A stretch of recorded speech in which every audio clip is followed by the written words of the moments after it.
Yang ketiga, mohon Bapak, Ibu, dan teman-teman menggunakan mode sunyi atau mute selama sesi berlangsung untuk menjaga kelancaran narasumber dalam menyampaikan materi. Mode sunyi dapat dinonaktifkan saat Bapak, Ibu, dan teman-teman hendak menyampaikan pernyataan atau pertanyaan pada waktu yang disediakan. Selanjutnya, Bapak, Ibu, atau teman-teman dapat dimohon untuk mengaktifkan video saat berlangsungnya sesi dan foto bersama. Apabila Bapak, Ibu, atau teman-teman hendak melakukan aktivitas lain seperti makan, minum, dimohon untuk menonaktifkan video agar tidak mengganggu jalannya forum. Selanjutnya, bagi Bapak Ibu yang menggunakan gawai telepon pintar atau smartphone dapat mengatur visual dengan menggunakan mode landscape. Selanjutnya, apabila Bapak, Ibu, dan teman-teman memiliki pertanyaan dapat dituliskan pada kolom percakapan. Nah, alangkah baiknya sebelum kita mulai acara hari ini, kita berdoa terlebih dahulu demi kelancaran acara. Berdoa dipersilahkan.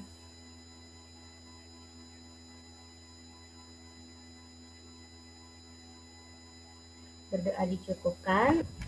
Selanjutnya, sesi bincang sore akan dipimpin oleh moderator kita, Kak Amaliatul. Kak Amaliatul, dipersilahkan.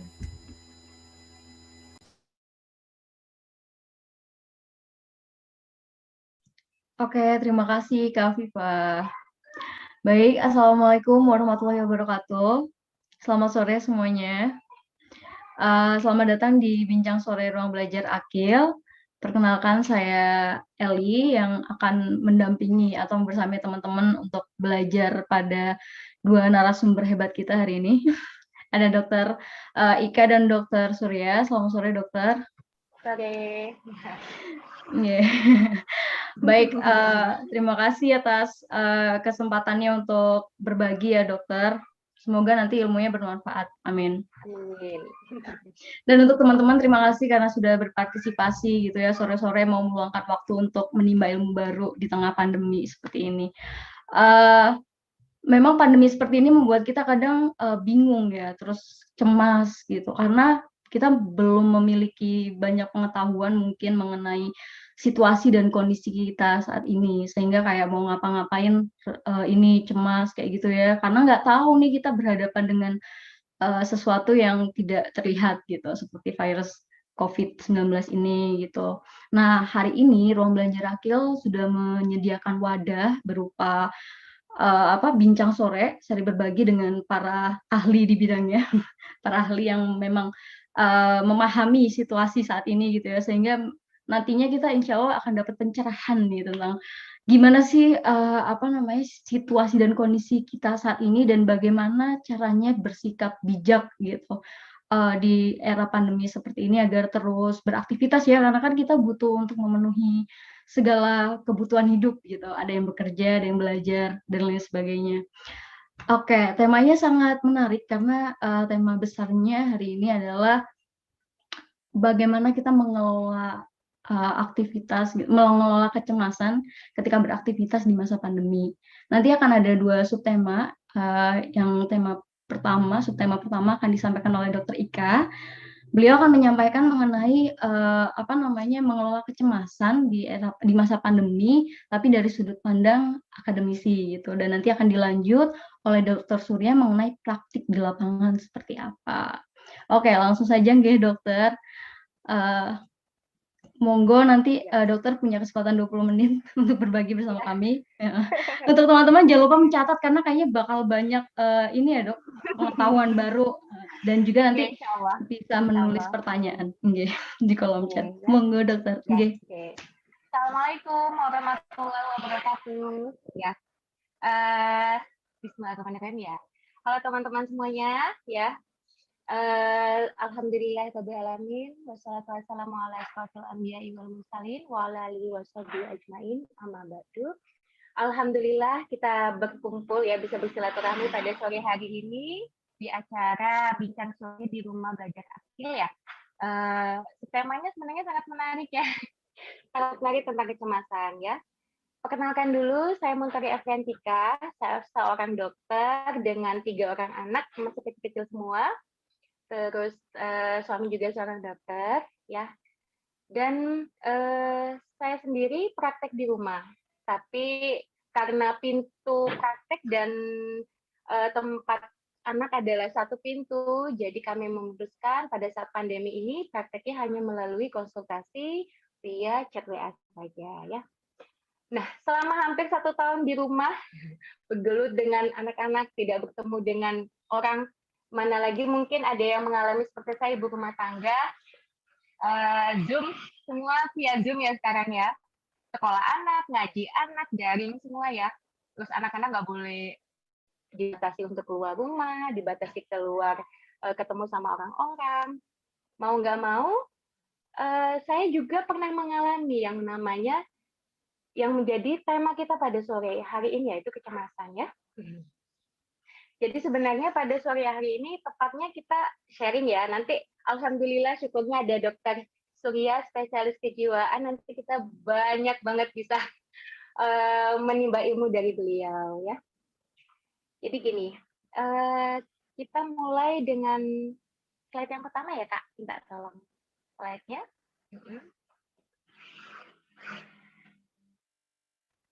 Oke, ini saya ngambil dari Rikesda tahun 2018 ya. Mengapa kita penting bicara tentang cemas? Karena ternyata prevalensi gangguan mental emosional pada usia lebih dari 15 tahun itu di 9,8% ya. Dan dibandingkan dengan tahun 2013 itu sangat naik sampai 6% ya.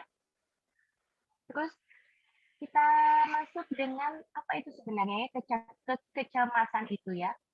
Cemas itu sebenarnya adalah suatu reaksi emosional yang melibatkan perasaan, pikiran, dan fisik ketika seseorang dalam kondisi bahaya atau terancam. Jadi sebenarnya cemas itu suatu anugerah ya, suatu reaksi pertahanan kita untuk melindungi diri kita dari gangguan emosional yang lebih berat lagi. Jadi kalau dibilang gampangnya begini, kecemasan adalah suatu kekhawatiran akan suatu situasi yang akan terjadi di masa yang akan datang. Jadi belum terjadi, hanya kita memiliki kehati-hatian. Ada rasa hati-hati kalau terjadi nanti bagaimana gitu ya. Tapi bahayanya kalau ternyata ini reaksinya sangat berlebihan, itu yang berbahaya. Berlebihan seakan-akan kejadiannya sangat luar biasa padahal belum terjadi, tapi perasaan kita sudah berkecamuk dan nanti akan menimbulkan reaksi yang lebih berat lagi. Ya, gitu ya Kak.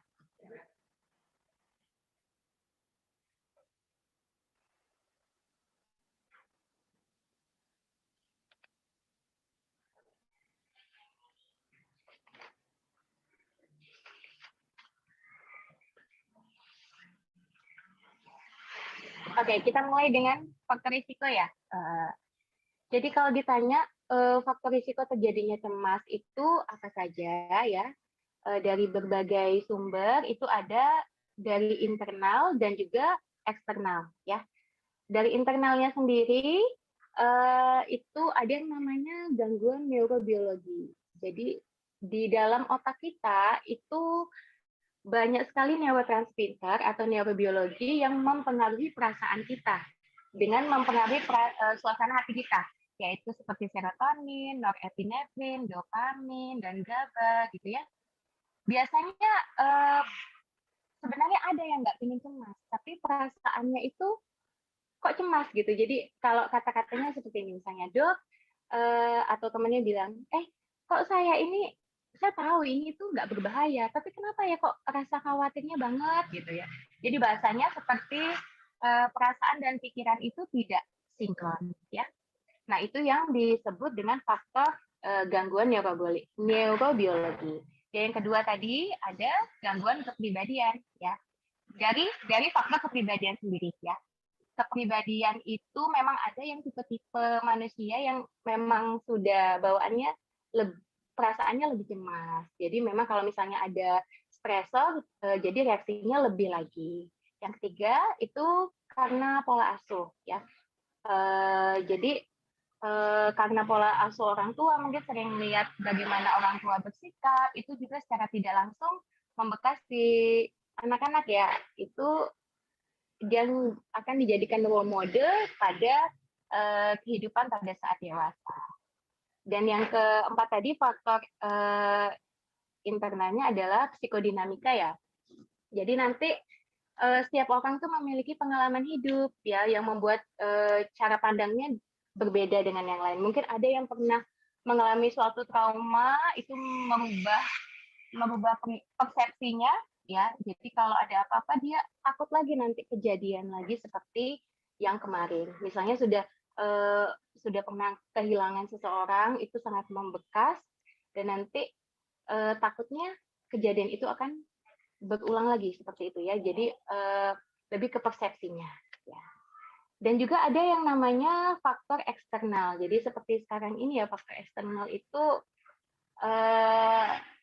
seperti sekarang ya tentang COVID misalnya. Nah, berita tentang COVID di masyarakat itu sangat banyak sekali. Ada yang sampai kita tuh nggak bisa milih mana yang benar, mana yang salah ya. Sampai-sampai di grup WA pun tentang COVID, di berita pun tentang COVID di TV, dimanapun itu tentang COVID itu sangat banyak ya. Dan kalau misalnya pengetahuan kita itu masih terbatas, kita sampai nggak bisa milih ini yang mana yang benar, kayak gitu ya, mana yang salah. Ya. Belum lagi ditambah dengan lingkungan yang memang cemas, jadi menambah kecemasan seperti itu.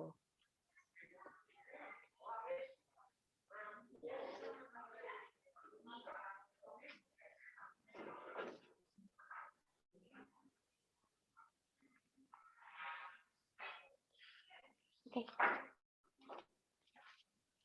Seperti itu ya pendahuluannya ya. Oh, oke dokter, terima kasih. Oke, sebenarnya itu menjawab pertanyaan utama ya tentang apa itu kecemasan gitu dan faktor apa sih yang mempengaruhi kecemasan tersebut gitu nih dokter.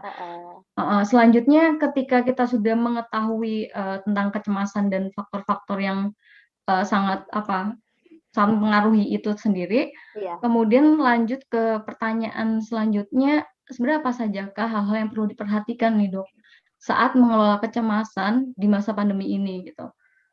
Jadi udah masuk ke pengelolaannya. Iya, pengelola ya.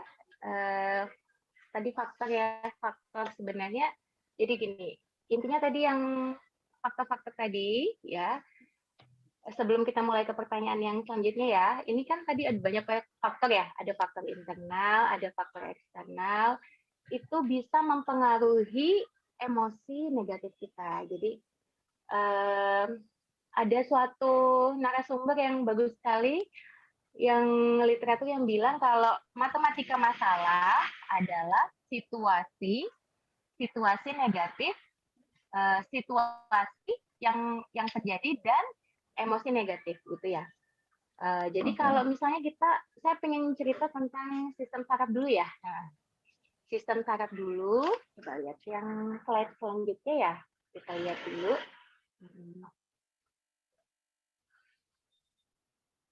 Oke, jadi sistem saraf ya. Oke, jadi nanti teman-teman bisa lihat ya, ini ada sistem saraf, jadi di otak kita ya. Itu yang paling atas itu otak manusia, di otak manusia itu banyak banget sistem sarafnya.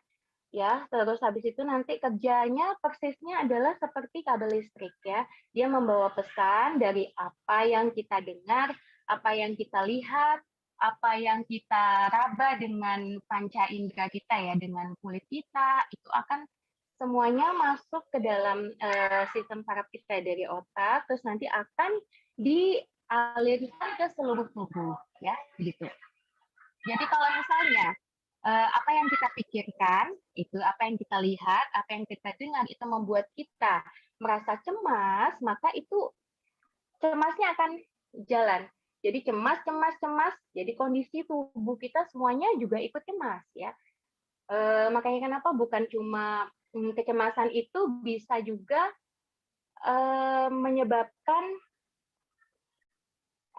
seperti keluhan-keluhan fisik ya, tepatnya seperti itu, keluhan fisik, seperti napas terasa sesak, kalau kita cemas ya, terus jantungnya berdebar-debar, atau ada keluhan pada lambung seperti mual, muntah, atau diare, kayak gitu ya.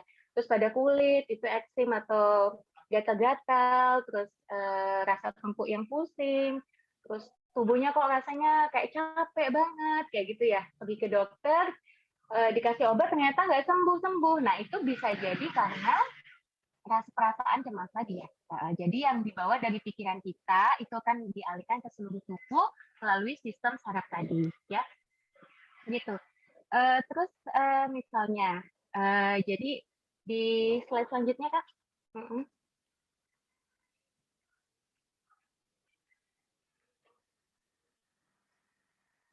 Oke, jadi uniknya gini, di dalam kepala kita ya itu ada suatu bagian otak ya yang namanya sistem limbik. Nah, sistem limbik ya. Nanti di sistem limbik itu, jadi di otak kita bukan cuma adanya pikiran, bukan cuma intelektual, tapi ada namanya otak emosi, yaitu limbik system.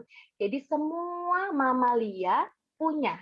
Jadi bukan cuma manusia, semua mamalia punya limbik system tadi ya, otak emosi tadi. Ya, tepatnya di tengah itu ya, di tengah. Nanti kalau bisa di zoom, diperbesar itu di bagian. Oke, nah ini ya, ini otak kita ya. Terus yang biru tadi itu di belakang ya, bagian biru itu otak kecil ya. Jadi lihatnya yang bagian kiri, kiri kita itu bagian depan, otak depan kita ya. Nah, terus otak emosi itu di bagian tengah-tengah yang dibuleti, terus ada tulisannya deep limbic system di situ ya. Jadi menurut literatur itu otak emosi kita tuh sebesar kepalan tangan kita ya. Begitu. Slide selanjutnya Kakak.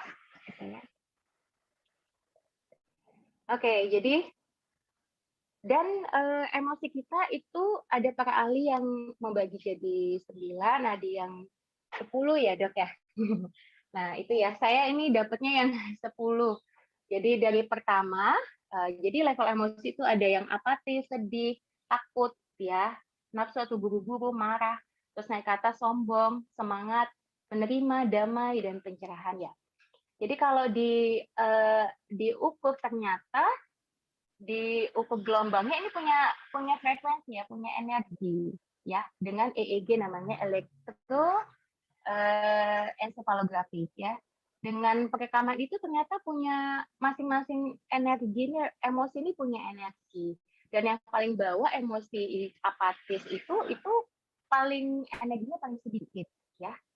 Jadi itu apatis tuh misalnya gini, sedih yang berkepanjangan banget ya, terus merasa tidak berguna gitu ya. Terus yang kedua, kalau kita nggak cepat-cepat naik tuh ke level yang selanjutnya, nanti bisa jatuh ke yang namanya depresi ya. Kalau depresi itu sudah ada udah ada percobaan untuk bunuh diri ya. Terus yang selanjutnya itu sedih itu masih bisa nangis, meraung-raung ya, histerik ya. Terus habis itu takut bisa telepon sana sini cari pertolongan. Habis itu buru-buru, marah, sombong, semangat, menerima, damai ya. Yang terakhir. Oke. Tuh. Terus kalau ditanya apa saja yang perlu diperhatikan ya, diperhatikan saat mengelola kecemasan di masa pandemi adalah menjaga emosi kita, menjaga pikiran kita. Emosi itu dari mana? Dari pikiran yang tadi, dari pikiran kita jaga. Emosi itu nggak bisa hilang. Jadi yang ini tuh semuanya ada di otak kita. Kalau mau dibilang semua manusia nggak pernah sedih itu pasti ada rasa sedihnya, pasti ada rasa semangatnya, pasti ada perasaan takutnya, pasti ada. Tapi bagaimana caranya supaya kita bisa menaikkannya lagi ke zona yang lebih atas lagi, begitu ya. Sebentar ya, maaf.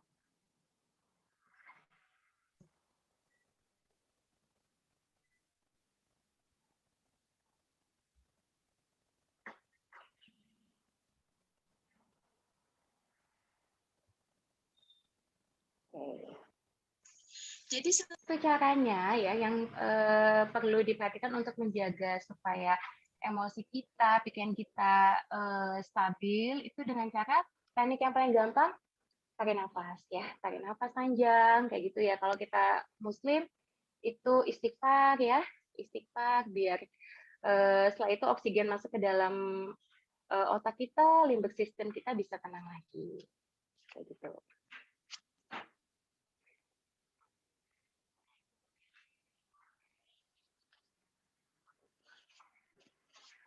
Kalau ditanya kenapa sih kok ada apa level-level emosi seperti ini ya? Kenapa? Kalau ditanya kenapa, itu kan yang persis tahu adalah Allah yang Maha Tahu ya. Tapi hikmahnya adalah bagaimana supaya hidup kita mungkin lebih dinamis saja. Kita nggak bakalan pernah tahu kalau kita bahagia, kalau kita nggak pernah sedih, atau mungkin kita nggak bisa tahu kita bersyukur kalau kita nggak pernah merasakan rasanya takut ya. Jadi tetap harus dijaga supaya emosi kita tetap stabil seperti ini ya. Oke dokter, ini mau lagi kah? Sudah ya? Oke, itu dulu ya. Itu dulu ya dokter. Oke. Dokter, kalau misalnya memang ada era pandemi ini gitu ya, mereka cemasnya itu biasanya karena apa sih dokter? Kalau misalnya dilihat dari sisi medis gitu, yang membuat mereka cemas dan sebenarnya kalau dilihat cemas ya karena apa? Mungkin karena pikiran itu yang tadi ya. Jadi matematika emosi yang seperti yang saya sebutkan tadi ya, ada masalah. Masalah adalah situasi kondisi plus emosi negatif. Situasi kondisi pada saat ini adalah pandemi. Jadi kita kan nggak bisa ngubah nih. Siapa mau dimarahi? Jadi seluruh dunia juga mengalami hal ini kan? Ya, pandemi ini. Satu-satunya yang supaya kita nggak cemas, ya masalahnya dari cemas. Situasinya adalah pandemi. Supaya nggak menjadi masalah kecemasan ini, jadi emosi kita yang harus diubah. Emosi kita yang tadi ya, itu cepat dinaikkan, cepat diubah supaya nanti tetap bisa berada, kita berusaha terus supaya bisa berada di level semangat ya, seperti itu. Mungkin teman-teman ada sebagian yang khawatir tentang kok kelamaan pandemi ini kondisi dunianya nanti jadi seperti apa gitu ya, ada pikiran seperti itu, atau mungkin nanti sekolahnya gimana kalau lewat game terus gimana, terus habis itu ada masa bosan di rumah gitu kan ya, terus ada mungkin ibu-ibu mungkin nanti kalau pekerjaan bagaimana, pekerjaan suami bagaimana, pekerjaan saya bagaimana gitu ya, atau mungkin nanti nggak dapat untuk hidup bagaimana, sembako dan sebagainya, kebutuhan itu bagaimana kan, pikiran-pikiran itu terus ya yang ada di benak kita, tapi itu memang wajar, itu lazim. Itu seperti yang saya bilang, semua kita memang punya otak limbic system, otak emosi tadi, dan level emosi semuanya ada di otak itu ya segitu. Dari yang apatis sampai itu ada semua. Tapi bagaimana caranya supaya kita misalnya sudah tahu di level sedih, cemas, takut, gimana caranya supaya bisa naik lagi. Salah satu teknik yang paling gampang ya istighfar. Terus kalau kita muslim ya, istighfar itu kita yang mengeluarkan karbon dioksida, nanti secara otomatis akan kita menghirup lagi. Nah, menghirup oksigen lagi. Kalau misalnya non muslim, tarik nafas panjang, terus tarik nafas, terus tenangkan diri sambil tetap berpikiran yang positif gitu. Oke, berarti sebenarnya menolong diri kita sendiri pertama ya, diri kita dulu ya dokter ya. Asalkan menyadari itu ya. Betul, iya. Enggak dokter. Misalnya ada yang belum menyadari itu, benar Mbak Eli. Gimana tuh dokter? Ini saya sakit apa gitu kan, nggak tahu. Jadi memang mengenali diri sendiri itu penting. Ini saya sedang apa gitu misalnya. Kok mual muntah, rasanya nggak jantung berdebar terus habis itu yang tadi seperti yang saya jelaskan ya, ciri-ciri yang tadi, kalau kita tidak segera tahu kita tuh punya stresor ya, nanti kita bingung sendiri. Saya obat-obat pun rasanya kan tidak menyembuhkan, tidak lama menyembuhkan, tapi ternyata itu semua dari pikiran kita. Jadi kesadaran memang harus berusaha mengenali diri sendiri. Baik dokter, itu salah satu kunci utama yang memang ya emang itu yang dibutuhkan, mengenali diri Iya. sendiri. Karena awal mula dari kecemasan ini adalah pikiran kita sendiri gitu ya dokter ya. Iya, Oke. betul. Nanti kayaknya bakal diulik lagi di sesi tanya jawab. Terima kasih dokter untuk penjelasannya. Sama-sama. Ada yang mau ditambahkan mungkin? Atau di sesi tanya jawab nanti? Nanti di sesi tanya jawab ya. Untuk mengantisipasi tadi ya, mengantisipasinya ya. Oke. Oh iya. Jadi cara mengantisipasi kecemasan itu ya, pertama yang tadi ya udah ya, tentang kita gimana caranya supaya mengelola pikiran kita supaya nggak cemas ya, mulai dari apa yang kita baca itu kita pilih-pilih. Kalau misalnya itu berita-berita negatif, terus ya sudah jangan berulang-ulang dibaca, maaf ya. Iya, nggak boleh.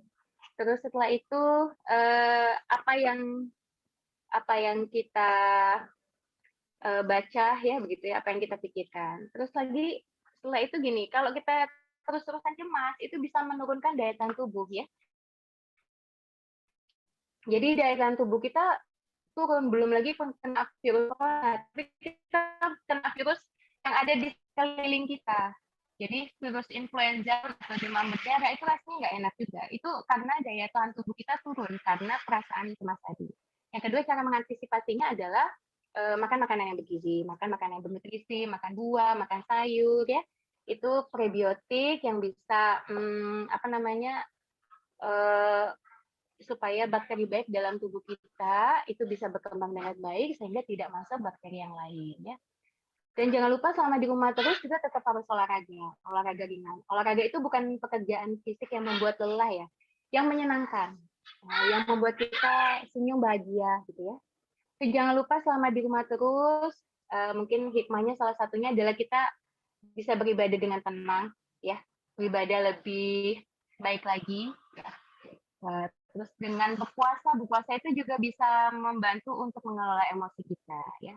Dan yang terakhir itu melakukan hobi ringan saja nggak apa-apa. Misalnya teman-teman suka nanam ya nanam rumah, hijaukan rumah gitu ya. Yang suka menulis yang tulis, tapi tulisnya yang baik-baik saja.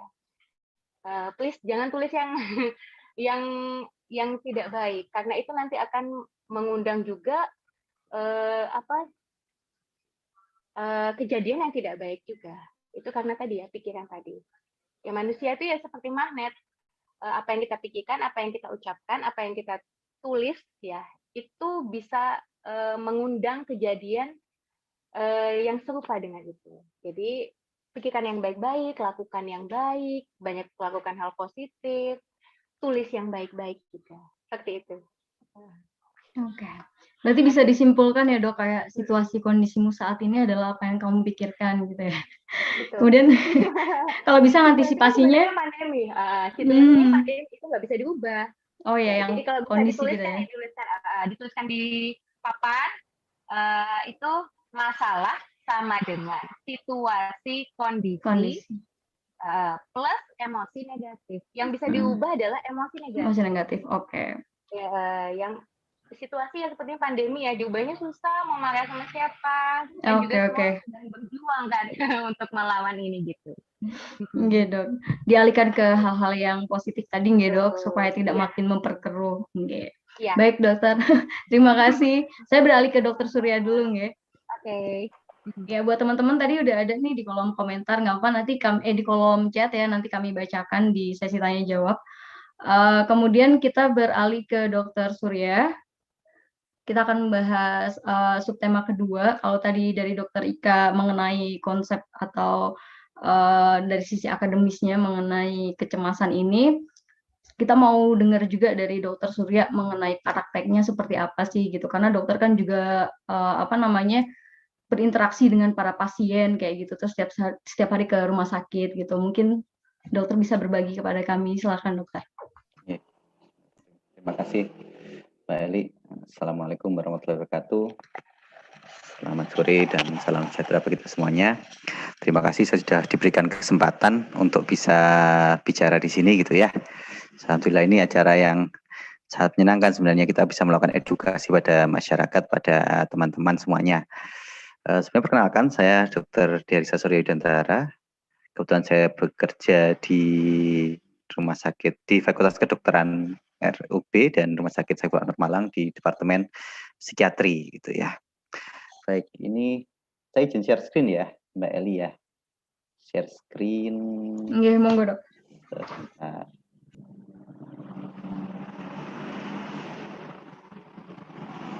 Oke, sudah kelihatan ya? Sudah? Sudah Sampun? dokter, sampun. Oke. Sampun. Baik, untuk tema yang diberikan pada saya pada sore hari ini adalah praktik mengelola kecemasan saat beraktivitas di luar rumah selama masa pandemi. Ada hal yang menarik sebenarnya ya. Sebenarnya saya menarik bahwa kalau kita lihat masyarakat Indonesia itu jadi Malang lah, kira-kira kotanya sepi atau ramai itu? Sekarang ini sepi atau ramai? Akhir saya kemarin masih rame ya. Ya, saya masih macet, saya pulang masih kena macet saya, gitu. Jadi, apakah masyarakat cemas dengan pandemi ini sebenarnya? Kan pertanyaan seperti itu ya. Apakah mereka takut atau khawatir? Tuh. Pertanyaan dasarnya sebenarnya di situ. Nanti kita akan tahu jawabannya. Apakah mereka takut, cemas, atau khawatir? Atau sebenarnya mereka AB aja, apa sih corona, apa sih, paling tidak apa-apa kan gitu. Kita akan belajar bahwa sebenarnya walaupun toh di sana masyarakat itu ramai sekali, tapi sebenarnya ada nih sisi-sisi kecemasan yang muncul. Gitu ya. Tadi sudah banyak dijelaskan oleh Dr. Dika tentang banyak hal ya, tentang dasarnya kecemasan secara biologis. Nanti mungkin saya akan mengulik sedikit di sini tentang ya, dasar-dasar biologis munculnya kecemasan. Oke, kita lanjutkan ya. Ya ini kondisi Indonesia saat ini nih. Ini kebetulan saya ambil Februari 2021 tanggal 3. Itu sudah tembus 1 jutaan sekian kan gitu. Ya, corona. Tapi kita lihat tuh masyarakat 1 juta itu ya biasa saja gitu ya. Tidak seheboh ketika tembus 1000 gitu ya. Dulu terus terang kalau saya pribadi ketika mau tembus 1000 itu aduh 1000 ndaya semoga tidak gitu kan. Ternyata 1000 beneran. Nah, alhamdulillah sekarang 1000 kali lipat kan gitu. Sudah 1 juta. Lebih 1.300.000 bahkan kalau saat tadi pagi ya 1.300.000 gitu ya. Tapi masyarakat seakan-akan tidak ada apa-apa tuh gitu ya. Tapi apakah benar seperti itu? Apakah benar masyarakat sebenarnya enggak apa namanya tidak takut atau tidak khawatir, tidak cemas? Oke. Tapi ini kenyataan bahwa corona, COVID sampai sekarang itu masih ada. Dan kalau saya boleh berbagi sebenarnya keluarga saya juga salah satu korban dari COVID, gitu ya. Jadi anggota keluarga saya ada yang masih sampai masuk ICU, tapi alhamdulillah sudah masih diberikan usia sampai sekarang sehingga bisa sembuh. Dan memang berat sekali sebenarnya ketika ada anggota keluarga kita atau orang di sekitar kita, orang kita kasih, orang kita sayang itu kena corona, kena COVID, gitu ya. Dan memang kondisinya berat sekali sebenarnya. Dan sebenarnya itu kalau kita bicara di rumah sakit, insya Allah di rumah sakit lebih aman ya daripada di pasar kan gitu. Nah, di rumah sakit kan orang-orang pakai APD lengkap, pakai masker, pakai ya alat pelindung diri. Tapi kalau di pasar sih enggak. Tapi kita lihat tuh banyak orang yang kadang kan ada yang orang-orang ini apa nggak takut corona ya, kok nggak pakai masker gitu, apa nggak cemas ya, apa nggak khawatir ya, kok nggak pakai masker gitu ya. Nah, nanti kita sedikit bahas masalah itu ya. Oke, nah ini ada survei oleh PDSKJI, kebetulan survei ini dilakukan di Mei 2020 di awal pandemi. Berarti berapa? Kita kan Maret, April, Mei ya. Mei berarti 2 bulan pandemi. Ternyata bahwa setelah disurvei di responden, di netizen. Banyak netizen itu yang cemas ternyata. Ya, kalau kita ngomongnya cemas, sekitar 65% responden yang ikut surveinya PDSKJI. PDSKJI itu Persatuan Dokter Spesialis Kedokteran Jiwa Indonesia. Itu ternyata bahwa banyak mereka yang cemas. Apa alasan cemas gitu? Karena pada waktu itu kita berhadapan pada kondisi-kondisi yang sangat tidak pasti. Banyak pertanyaan di masyarakat. Ini beneran nggak sih? Ini hoax nggak sih? Ini konspirasi nggak sih? Kan gitu. Apakah ini cuma buatan pemerintah aja? Apakah ini macam-macam ya? Sehingga ketidakpastian itu salah satu yang bikin cemas. Gitu ya. Contohnya teman-teman mau melamar seseorang gitu ya. Dia jawabnya, aku belum bisa jawab dulu ya. Cemas enggak? Yang terutama yang cowok nih, yang cowok. Kan gitu kan cemas tuh pasti. Kan? Nah, ketidakpastian, posisi yang gantung, posisi di tengah-tengah, tanpa ada jawaban pasti itu sesuatu yang bikin cemas. termasuk corona ini. Sehingga di awal-awal timbul pertanyaan, sampai kapan akan berakhir? Tapi juga kadang-kadang timbul optimisme, oh ini akan berakhir 6 bulan, lewat 6 bulan, belum berakhir, timbul lagi, cemas lagi, kan gitu. Nah, banyak kekecewaan, banyak kecemasan, banyak ketidakpastian yang kita rasakan, banyak tekanan yang kita rasakan, terutama sebenarnya tidak hanya berhubungan dengan corona ya, berhubungan COVID. Kalau COVID itu kita ngomongnya sangat-sangat apa ya, sangat apa istilahnya tuh, kompleks sekali karena hanya melibatkan masalah psikologi seseorang, tapi juga masalah yang lain, masalah sosial, masalah ekonomi dan sebagainya. Kalau terus terang banyak tuh pasien yang datang ke kami itu karena terinduksi corona, bukan berarti dia jadi sakit karena coronanya, tidak, tapi karena contohnya karena corona dia jadi nggak bisa kerja, dia nggak bisa kerja, anaknya makan apa, bingung dia, akhirnya cemas dan sebagainya, cemas, depresi dan sebagainya, itu bisa gitu. Ya, karena kondisi sekarang ini kondisi yang sangat penuh tekanan sekali bagi kita semuanya. Nah, di awal-awal dulu, ya, ketika kondisi itu tidak pasti gitu ya, tidak pasti, kondisi tidak pasti, ada beberapa segmen di masyarakat itu yang ada coronafobia. Fobia terhadap corona. Fobia itu, ya ini menariknya, cemas tuh. Cemas itu bikin dua, apa istilahnya, dua perilaku yang sangat ekstrim, bertentangan. Pada satu sisi, ada orang dengan coronafobia itu yang punya perilaku sangat takut sekali sama corona. Sehingga ada peningkatan perilaku hidup bersih, ya, dan penghindaran yang berlebihan. Contohnya, masker. Ya. Kalau teman-teman ingat, awal-awal ada pandemi, bahkan dokter pun tidak pakai masker, ya. Karena apa? Maskernya habis. Siapa yang borong? Masyarakat. Gitu.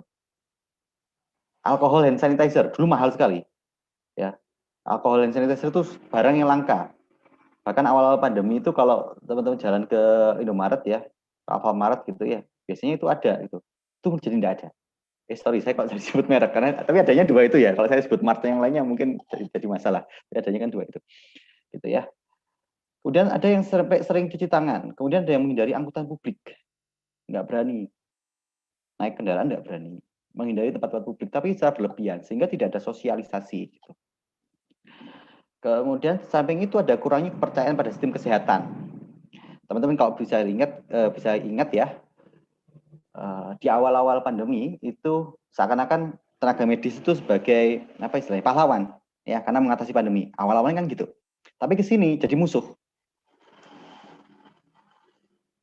Contohnya, kalau di awal-awal pandemi dulu ada perawat-perawat yang merawat pasien corona di rumah sakit mana itu Sulianti Saroso, rumah sakit Persahabatan yang sampai dia diusir dari kos-kosannya karena dia bilang bahwa dia merawat pasien corona. Ya, itu bentuk ketakutan dari ibu semangnya kan, dari ibu kosnya. Ya. Sampai seperti itu. Sampai sekarang pun tenaga medis kayaknya jadi musuh ya, jadi musuh. Ya tidak semuanya sih, tapi kayaknya gitu deh. Apalagi kalau sudah timbul stigmatisasi, ya stigmatisasi nih. Ini pasti gini, itu pasti gitu, pasti dokter tuh dibayar mahal, ya dibayar mahal untuk mengkoronakan orang.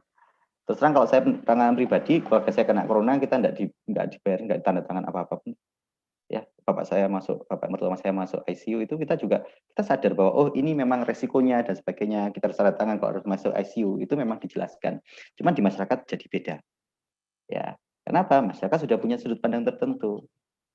Kita kembali lagi pada konsep dasar ketika seorang itu kena stres, ada namanya apa namanya itu stage of grief ya, kesedihan gitu ya. Ketika penampakan kena stres itu pasti orang akan denial, menolak. Ada corona, oh enggak ada corona, corona itu apa sih? Wah gitu ya, selalu menolak. Pertama kali kayak gitu, menolak adanya sesuatu yang menurut dia itu mengganggu kenyamanannya dia. Menolak itu, nggak mungkin itu buatan dan sebagainya. Sehingga muncul apa? Stigmatisasi, konspirasi gitu ya. Terus setelah menolak biasanya ada anger, marah. Marah pada siapa? Mau bisa banyak orang. Marah pada dokternya, marah pada pemerintah, marah pada tidak tahu pada banyak orang, sehingga muncul tuh pada fase-fase itu muncul teori-teori konspirasi awal-awal pandemi kan gitu. ada hubungannya dengan 5G, ada hubungannya dengan ya lah teman-teman mungkin sudah pernah mengikuti beritanya sendiri kayak gitu. Kenapa? Itu dasarnya memang koronafobia. Koronafobia itu bagian dari kecemasan sebenarnya. Ketika ada orang-orang itu merasa bahwa ada sesuatu yang tidak nyaman bagi dia akan mencoba mencari yang orang lain untuk disalahkan. Ya, gitu. Sehingga banyak sekali jadi ini di awal. Itu sebenarnya bentuk-bentuk kecemasan masyarakat. Ada satu hal yang lucu sebenarnya. Ini yang saya alami sendiri sih kebetulan. Jadi ketika nanti teman-teman ya nanti jangan sampai terjadi ya, itu keluarganya kena corona, itu pasti ada stigma dari masyarakat. Tetangga yang dulu baik jadi menjauhi, omongannya nggak enak, kayak gitu ya. Seperti itu. Tapi lucunya tidak ada satupun mereka yang pakai masker ketika keluar.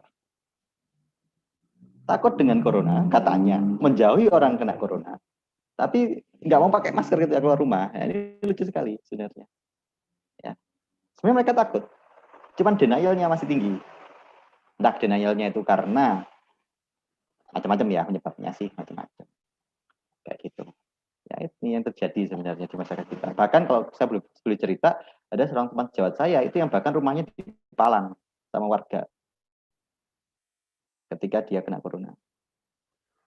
Nah, sampai seperti itu. Tapi mereka tidak pakai masker ketika keluar rumah. Nah, lucu toh. Indonesia itu lucu sekali. Nggak hanya orang Indonesia sih, seluruh dunia kayak gitu. Ya, teman-teman bisa lihat fenomena itu sama di Jerman, di Amerika, di mana-mana sama. Fenomena coronafobia. Kemudian sekarang itu di awal-awal kayak gitu tuh coronafobia ketika masyarakat takut sekali nah corona. Tapi lama-kelamaan lihat berita corona capek nggak sih?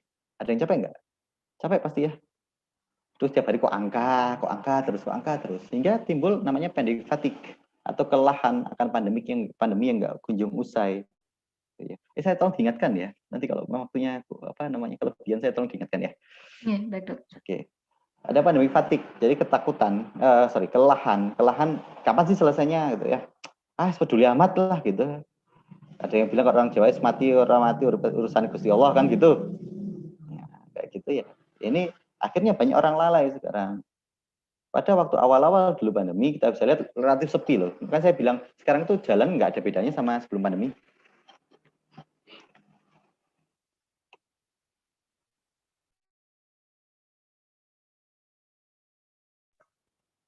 Oke.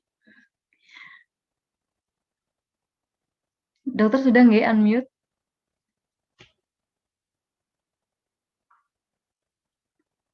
Oke.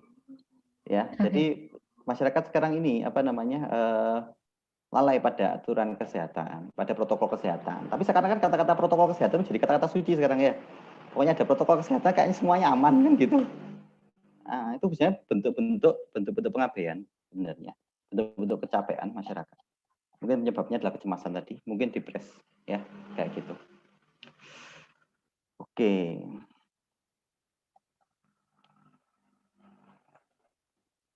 Nah, ini ya. Mungkin sedikit dibahas. Saya izin sebentar ya, sebentar. Tak off-cam sebentar.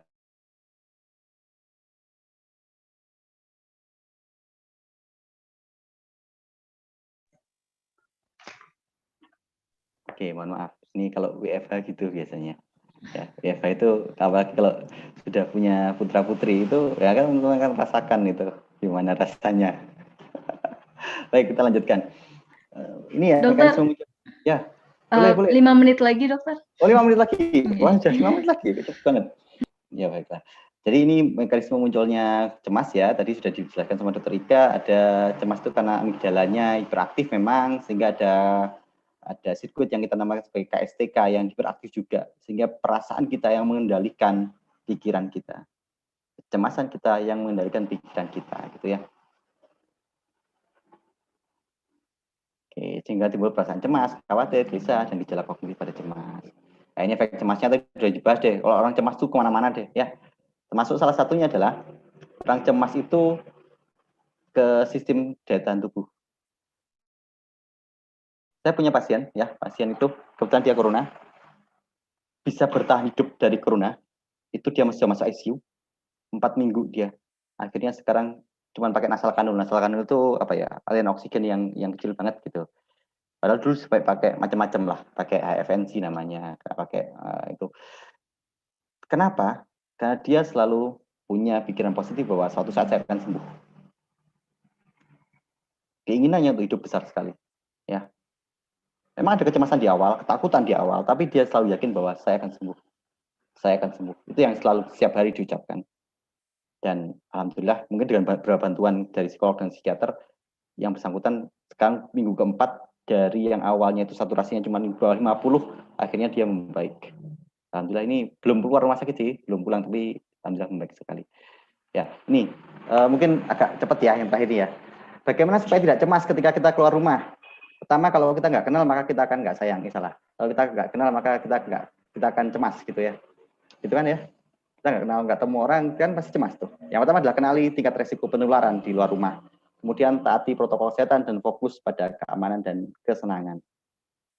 Oke, ini adalah aktivitas di luar rumah yang resikonya rendah, yang bisa dilakukan individu, bisa jalan, lari, bersepeda, naik gunung, mancing, banyak hal. Tapi intinya dilakukan sendirian. Atau minimal ada orang-orang terdekat. Dan jangan berkerumun dan jaga jarak. Kadang-kadang lucu juga ya. Ya ada beberapa kebiasaan masyarakat kita yang akhirnya bareng-bareng gitu ya, bareng-bareng katanya oh pakai masker gitu ya, pakai protokol kesehatan. Kemudian anggap saja bersepeda, kemudian sampai di rumah makan semua pada buka masker, itu juga salah. Ya, itu juga salah. Aktivitas luar rumah, hindari yang berkerumun dan jaga jarak. Kemudian kita harus kenali juga resiko-resikonya. Mana resiko yang ringan, rendah, sedang, dan tinggi. Resiko rendah contohnya piknik di alam bebas. Kemudian ada aktivitas tempat terbuka, ya, belanja di tempat yang tidak ramai. Ada beberapa pusat perbelanjaan itu yang menetapkan oh maksimal segini. Nah, itu sebenarnya risikonya rendah, asal taat pada protokol kesehatan, dan protokol kesehatan tidak hanya digunakan sebagai kata-kata suci saja. Kemudian ada risiko sedang makan berkelompok bersama dengan kelompok kecil, berkumpul dengan kelompok kecil, kemudian aktivitas tempat terbuka dengan kemungkinan datangi banyak orang, walaupun mungkin orangnya nggak banyak, gitu ya. Dan kegiatan olahraga bersama itu risikonya sedang. Resiko tinggi itu biasanya belanja di tempat perbelanjaan yang ramai contohnya. Kemudian ada kerumunan massa, pertemuan di ruang tertutup yang bikin banyak kluster-kluster baru. Nah, kita harus kenali dulu resiko ini. Ketika kita akan melakukan suatu kegiatan di luar rumah, kita harus kenal dulu ini resiko ringan sedang atau resiko rendah sedang atau tinggi sih gitu. Sehingga kita bisa beradaptasi dengan resiko itu. Kalau bisa sih memang menghindari yang resiko sedang atau resiko tinggi gitu ya. Kayak gitu. Nah ini ya, jangan kendor 3M-nya. Pakai masker, jaga jarak, cuci tangan. Ya, itu ya boleh kendor. 3M ini pasti. Bahkan ketika nanti mau masuk rumah, ya ketika mau masuk rumah, kalau saya sih punya kebiasaan ya, akhirnya saya semacam, kalau saya pribadi saya semacam punya SOP ketika saya harus masuk rumah. Jadi harus mandi dulu, pakaian tidak boleh pakaian luar harus beda sama pakaian dalam. Alas kaki juga kayak gitu, harus alas kaki di luar sama alas kaki di dalam harus beda, dan banyak hal yang gunanya adalah menjaga kita supaya tidak kena corona. Tapi ingat, waspada boleh, takut jangan. Akan sangat berbeda sekali. Bedanya di mana? Di perasaannya, ya. Nah ini ada lingkaran kendali. Contohnya gini, supaya kita gak gampang cemas, kita harus tahu apa yang bisa kita kendalikan. Yang bisa kita kendalikan adalah diri kita sendiri, lingkungan kita, lingkungan terdekat kita, bukan orang lain. Soalnya ada orang lain nih, di pasar kok gak pakai masker sih, gitu kan? Kadang-kadang kita mikirnya gitu, orang ini ngeselin banget, ngomong batuk-batuk kok gak ditutupin kan gitu. Itu di luar kendali kita. Kalau kita mau ingatkan, boleh silakan diingatkan saja. Tapi kita mengingatkan bukan melarang, kita bukan polisi kan gitu. Yang bisa kita kendalikan itu yang kita tangani. Contohnya kita pakai masker tadi, 3M tadi, kemudian kita menjaga diri kita sendiri dan masyarakat dan dan keluarga, atau tadi sudah dicontohkan sama Dr. Ika, hindari berita-berita yang aneh. Ya, itu salah satunya. Ya, supaya kita nggak cemas. Gitu. Kalau nggak ada kepentingan, nggak usah lihat beritanya corona deh. Ya, yang penting kita jaga diri masing-masing. Ya, kita harus tahu, ini lingkaran kendali saya, ini yang di luar kendali saya. Fokuslah pada apa yang bisa kita kendalikan, bukan apa yang di luar kendali kita. Gitu. Nah ini ada grounding teknik sih, sebenarnya hampir sama seperti yang Dr. Ika tadi sampaikan. Kira-kira videonya bisa saya setel nggak ya? Coba ya. Bisa ya? Dengar suaranya? Oke. Dilihat aja.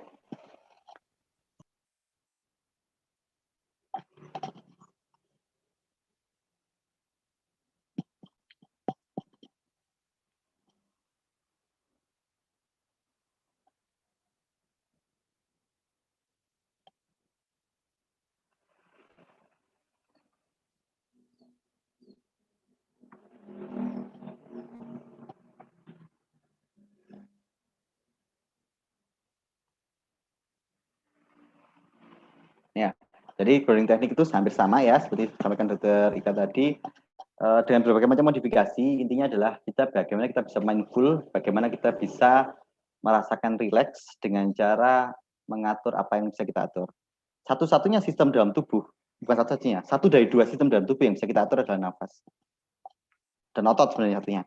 Jantung nggak bisa, kita orang deg-degan, kita cemas deg-degan, kita bilang ke jantungnya, jantung berhenti, oh nggak bisa. Yang bisa kita atur adalah nafas kita. Dan ketika nafas kita atur pelan-pelan sekali, kita fokus pada satu titik, atau fokus pada satu hal, tetap fokus pada itu. Biasanya pelan-pelan selama kita fokus pada nafasnya, selama kita bisa mengatur nafas kita, itu kita akan rileks. Kalau saya punya sedikit modifikasi sih, kalau pada pasien-pasien saya, terutama yang orang cemas ya, biasanya saya bilang gini, Bu, kalau jenengan cemas, kebetulan kalau orang yang muslim ya, minimal 3 kali sehari, kayak obat terapinya. Gimana? Setelah sholat itu, kan biasanya kalau orang Islam itu kan kalau istighfar kan langsung astagfirullah, itu cepat ya. Ya, kita ubah. Ubahnya gimana? Sebelum istighfar, tarik nafas dalam, pelan-pelan saja sampai dada membuka, tahan sebentar, kemudian dikeluarkan lewat mulut, sampai semaksimal mungkin, diakhiri dengan istighfar, astagfirullah. Begitu lagi. Tarik nafas panjang, sampai dada buka ya. Tahan sebentar, keluarkan lewat mulut, pelan-pelan.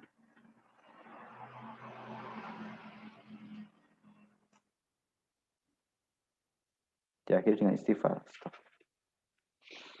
Gitu lagi terus sampai 7 kali. Ya, ini 7 kali. Kenapa 7 kali? Enggak apa sih, ini pikiran saya 7 kali kan ganjil bagus ya. Jadi 7 kali aja kan. Itu saja dari saya. Terima kasih. Saya kembalikan pada moderator. Baik, terima kasih Pak Surya, Dr. Surya maksudnya. Ada 5 menit lagi tadi dapat perpanjangan dari panitia. Nah ini mau nanya saya dok, kan tadi ada nih anggota keluarga dokter yang terkena nggak sih gejala ya corona dokter. Nah itu bagaimana dokter menangani kecemasan tersebut di lingkungan keluarga dok?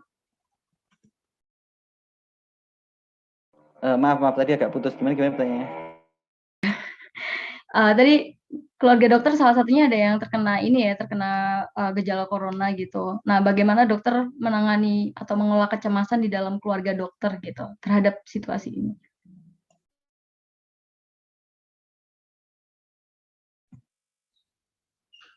Oh,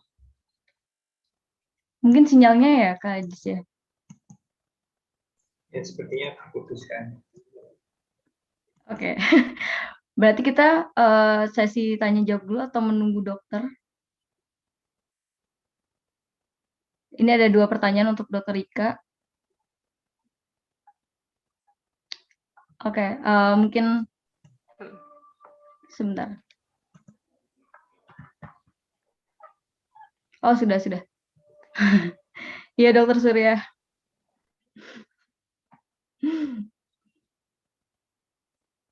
Bagaimana, Dok? Mohon maaf, ini kebetulan rumah saya jauh dan rumah saya desa memang ya. Jadi ya tadi lupa putus tadi. Mohon maaf. Gimana pertanyaannya? Iya, dokter. Sudah tadi pertanyaan saya sudah jelas? Belum. Oke. Ya tadi ada anggota keluarga dokter yang terkena gejala corona gitu. Bagaimana sih dokter akhirnya mengelola kecemasan di dalam lingkungan keluarga? Oke. Pertama yang bisa dilakukan adalah take time untuk memahami kondisi. Ambil waktu untuk memahami kondisi apa yang terjadi. Tidak reaktif, itu intinya. Ambil waktu sejenak. Contohnya ketika kita ada suatu stresor gitu ya. Ketika saya tahu bahwa ini ada keluarga saya yang kena corona, saya ambil waktu sebentar untuk memikirkan apa yang bisa kita lakukan, kondisinya bagaimana, gitu. Beri waktu diri kita sendiri untuk bisa berpikir. tapi tidak menuruti perasaan kita, kayak gitu. Beri waktu kayak gitu untuk berpikir sejenak, kira-kira kondisinya gimana sih? Oh ini kita pilih nih. Kebetulan pada waktu itu beberapa orang positif di rumah saya. Pada waktu itu ada yang negatif juga. Nah, kita gimana sih? Apa yang bisa kita lakukan gitu, untuk menjaga semuanya tetap selamat? Ini ada anggota keluarga saya yang butuh ICU. Apa yang bisa kita lakukan? Kayak gitu. Kita pilih-pilih masalahnya, tidak reaksioner gitu. Ada suatu kelebihan sih ketika kita tahu sesuatu ya. Ketika kita tahu sesuatu, kita tahu ilmunya, itu lebih enak sebenarnya. Tapi tetap saja tekanan itu ada. Kalau teman-teman semua pada waktu itu saya nangis juga tuh gitu ya, ketika tahu anggota keluarga saya ada yang kena, cemas juga. Cuman jangan biarkan itu berlarut-larut. Jangan biarkan itu lama-lama. Boleh nangis boleh, cuman batasin contohnya. Mau batasin nih. Saya boleh nangis nih. Maksimal sejam saya nangis. Contohnya gitu. Batasin, bilang kepada diri sendiri, maksimal sejam saya nangis. Sejam itu banyak banget ya, jangan sejam deh. 15 menit aja. Ya, 15 menit saja saya nangis. Itu contohnya ya. 15 menit nangis, habis itu ya udah. Terus ambil nafas panjang, atur nafas, kemudian tanyakan apa yang bisa saya lakukan saat ini. Gitu. Itu sih. Oke. Terima kasih dokter. Kita akan ada sesi foto bersama dulu. Untuk para peserta bisa menyalakan videonya. Baru setelah sesi foto nanti kita akan ke sesi tanya jawab ya. Ada 2 termin tanya jawab. Monggo Kak dokumentasi Kak Eka ya. Silahkan. Buat peserta lain bisa menyalakan videonya.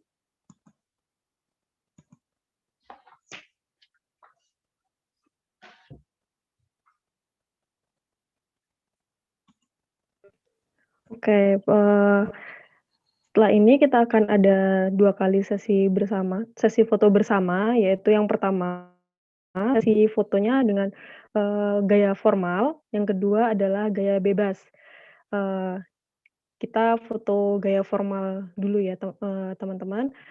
1, 2, 3.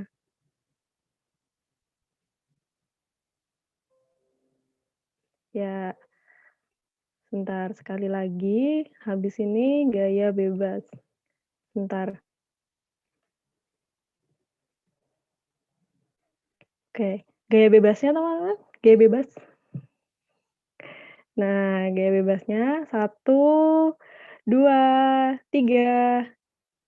Ya. Sudah. Terima kasih. Terima kasih Kak Eka. Ya, saya kembalikan kepada Kak moderator, Kak Eli, silakan. Iya, terima kasih Kak Eka. Kita langsung ke sesi tanya jawab. Ini udah ada 3 yang mengantri di kolom chat.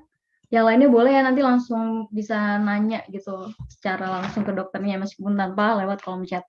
Ini yang pertama saya bacakan dari Berlian untuk Dokter Eka, tapi nanti Dokter Surya juga boleh mendambakan. Pertanyaannya jika tunggu. Ini yang paling atas. Dari Berlian pertanyaannya, tadi kan emosi dikonversi ke nafsu menurut Islam ya. Jadi seingat si Berlian ini ada 4 nafsu, ada amarah, lawamah, mutmainnah, dan mulhamah. Nah, untuk nafsu mulhamah itu tergolong emosi apa ya, Dok? Oh iya, boleh Kak minta tolong itu apa sih tadi gambar level-level emosi?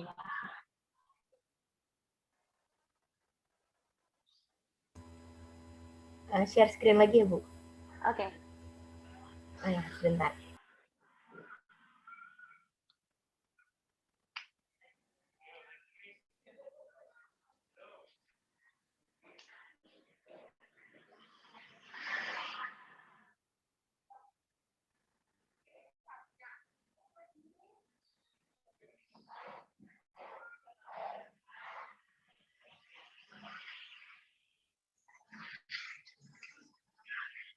Ada Kak?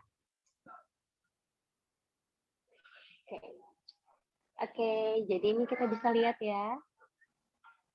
Ya. Ya, jadi sebenarnya kalau dalam Islam kan ada 4 tingkatan nafsu itu benar ya.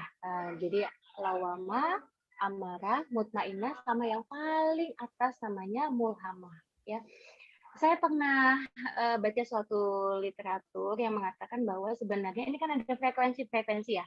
Di bawah itu ya ada 50, terus paling atas itu ada 700 sampai 1000 ya. Jadi di level pencerahan seperti itu ya. Jadi sebenarnya ini kan energi itu bisa tembus lebih dari itu ya. Jadi kalau dalam definisinya al-mulhamah adalah nafsu atau ruh atau jiwa yang selalu dalam bimbingan dan bisikan Allah. Mungkin ini di level pencerahan dan naik ke atas lagi seperti itu. Ya. Jadi lebih atas lagi sudah, kalau di level mulhamah itu sudah nggak ada sudah apa ya, nafsu duniawinya sudah nggak ada.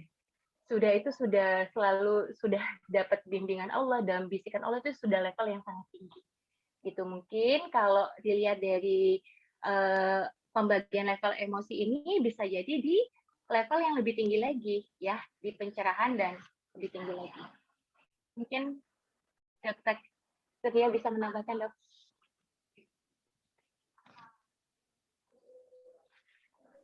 Oh, saya sih beda ilmu ya, kayaknya mungkin Dr. Rika aja yang bisa itu dan jawab.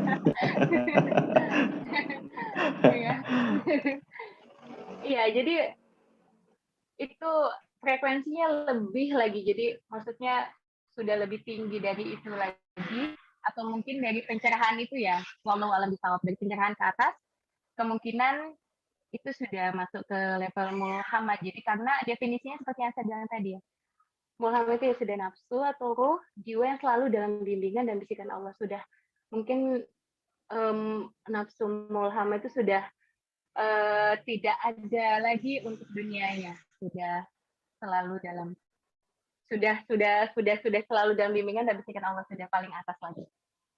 Begitu Kakak, siapa Berlian ya?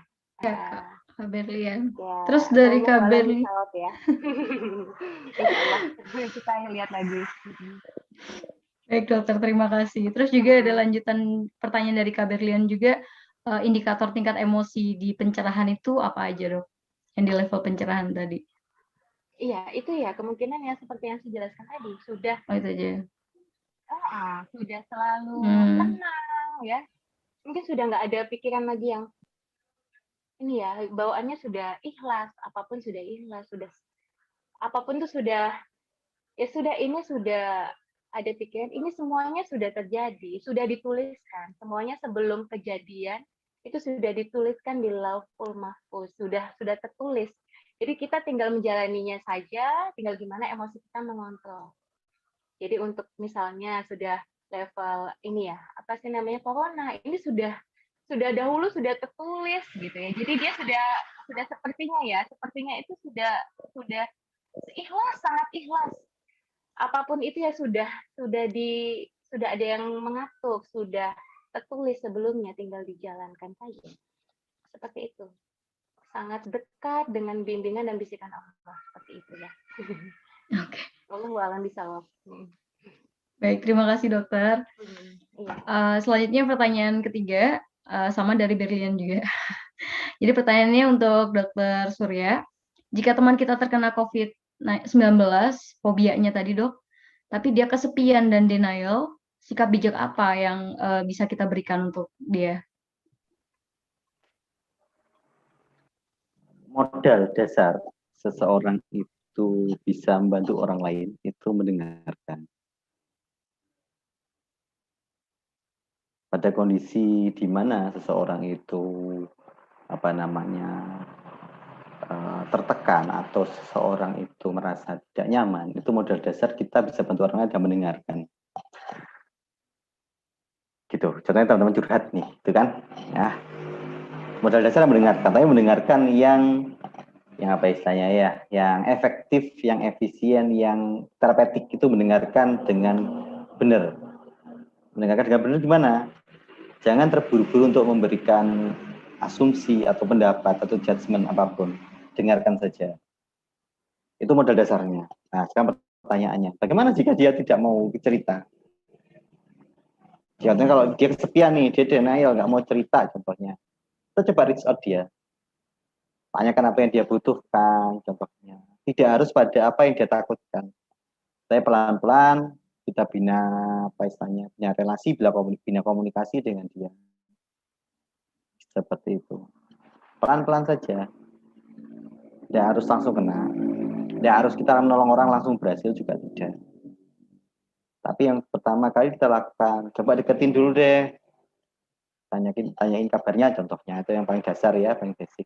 Kemudian tanyakan, kalau kamu ada kesulitan, kamu nggak apa-apa kok hubungin aku. Ketika kalian ada waktu yang senggang, hubungin saja. Itu yang bisa kita lakukan sih. Tidak setiap, jadi jangan, kalau supaya kita juga tetap sehat jiwa, kita tidak membebankan diri kita dengan apa istilahnya, dengan tekanan orang lain. Ya kita bisa berempati dengan orang lain tapi tidak bersimpati. Berempati kita bisa paham perasaan orang tapi tidak benar-benar masuk ke dalamnya, kecuali itu orang yang sangat dekat dengan kita, kecuali orang itu yang keluarga kita, itu beda lagi urusan. Tapi ketika itu teman kita, seorang yang apa namanya, seorang yang bukan begitu dekatnya dengan kita bisa berempati dengan dia. Nah, itu bina relasi, coba kontak terus. Salah satu dasar terapi yang ada pada apa ya, yang dianjurkan itu kan stay connected ya. Kalau pada corona itu tetap terhubung dengan orang-orang sekitar. Kalau orang nggak mau dihubungi gimana? Tidak apa-apa. Beri dia waktu untuk berpikir sejenak. Pada saat yang tepat coba hubungi lagi. Intinya tidak harus pada waktu itu harus berhasil juga tidak. Ya, pelan-pelan saja. Karena setiap orang itu sebenarnya dasarnya itu butuh orang lain. Tidak ada yang tidak. Semakin dia menutup diri dari orang, sebenarnya dia semakin butuh orang. Gitu. Semakin dia nggak ingin ketemu orang, sebenarnya ada sesuatu yang bikin dia takut ketemu orang. Mungkin dulu pernah dikecewakan, mungkin dan sebagainya. Intinya itu. Tetap stay connected dengan orangnya, gitu ya. Gitu. Hubungi jika ada waktu. Gitu. Berempati. Baik, terima kasih. Bersimpati. Berempati bukan bersimpati, tetap dihubungin ya. Tetap dihubungin aja, enggak apa-apa. Ya, Ajak mabar. Jangan dicuekin. Kalau anak sekarang ajak mabar. Ya gitu ya. Online aja. Kayak gini kan enak ya. Online pakai gini kan boleh. Bahkan kalau dia mau berdiskusi, mau berdebat dengan kita, itu luar biasa sebenarnya. Biarkan dia berdebat, biarkan dia, contohnya orang dia mau ngomong, corona itu hoax, corona itu konspirasi. Biarkan dia ngomong dulu, enggak saya tanggapin. Biarkan ngomong dulu. Tidak apa-apa. Itu salah satu cara untuk kita bisa bina rapport sama dia. Biarkan yang dia unek-unekan itu keluar semua. Dokter itu gini, wah, ya, biarkan saja. Tidak apa, kita terima saja. Contohnya. Ya, nanti kan itu habis sendiri. Namanya juga energi kan tuh lama-lama habis. Nah, ketika dia udah habis, kita masuk kasih fakta gitu. Caranya seperti itu untuk bisa menghindari orang dari coronavirus. Gitu. Baik, terima kasih dokter. Ya, teman-teman yang lain ada yang mau ditanyakan? Atau mau berbagi kisah selama COVID ini? Alhamdulillah paham, kata Berlian. Terima kasih. Aku boleh tanya nggak? Iya, silakan ya, Kak. Iya. Pertama-tama aku mohon izin dulu tidak bisa membuka kamera. Jadi aku mau bertanya nih. Aku kan beberapa tahun yang lalu, tahun 2018 tuh juga didiagnosis kecemasan juga, tapi kecemasannya sedang. Nah, itu sampai tahap sudah sampai kena fisik, kayak mual dan segala macam. Nah, itu sebenarnya sudah membaik. Tapi sejak corona ini, sejak ayah saya positif juga, itu keluarga saya jadi cemas juga, seperti ibu saya juga cemas, seperti itu. Nah, kecemasan-kecemasan dari orang lain ini juga mempengaruhi kecemasan saya gitu. Nah, bagaimana sih cara kita memberikan edukasi kepada keluarga kita untuk tidak cemas gitu? Karena kalau orang lain cemas juga, saya yang dulunya memiliki kecemasan juga jadi ikut cemas juga, begitu Dok. Bagaimana ya Dok ya? Apa tuh solusinya seperti itu? Terima kasih.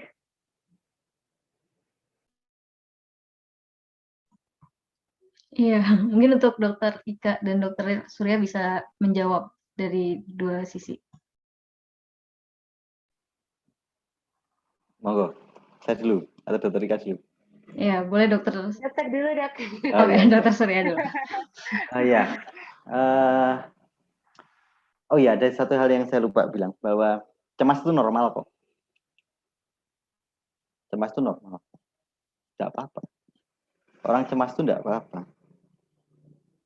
Itu normal sekali. Itu suatu bentuk emosional yang sangat normal sekali. Kita cemas. Kita sedih itu tidak apa-apa. Cemas tidak apa-apa. Takut tidak apa-apa. Marah pun tidak apa-apa. Asal tidak berlebihan dan pada tempatnya.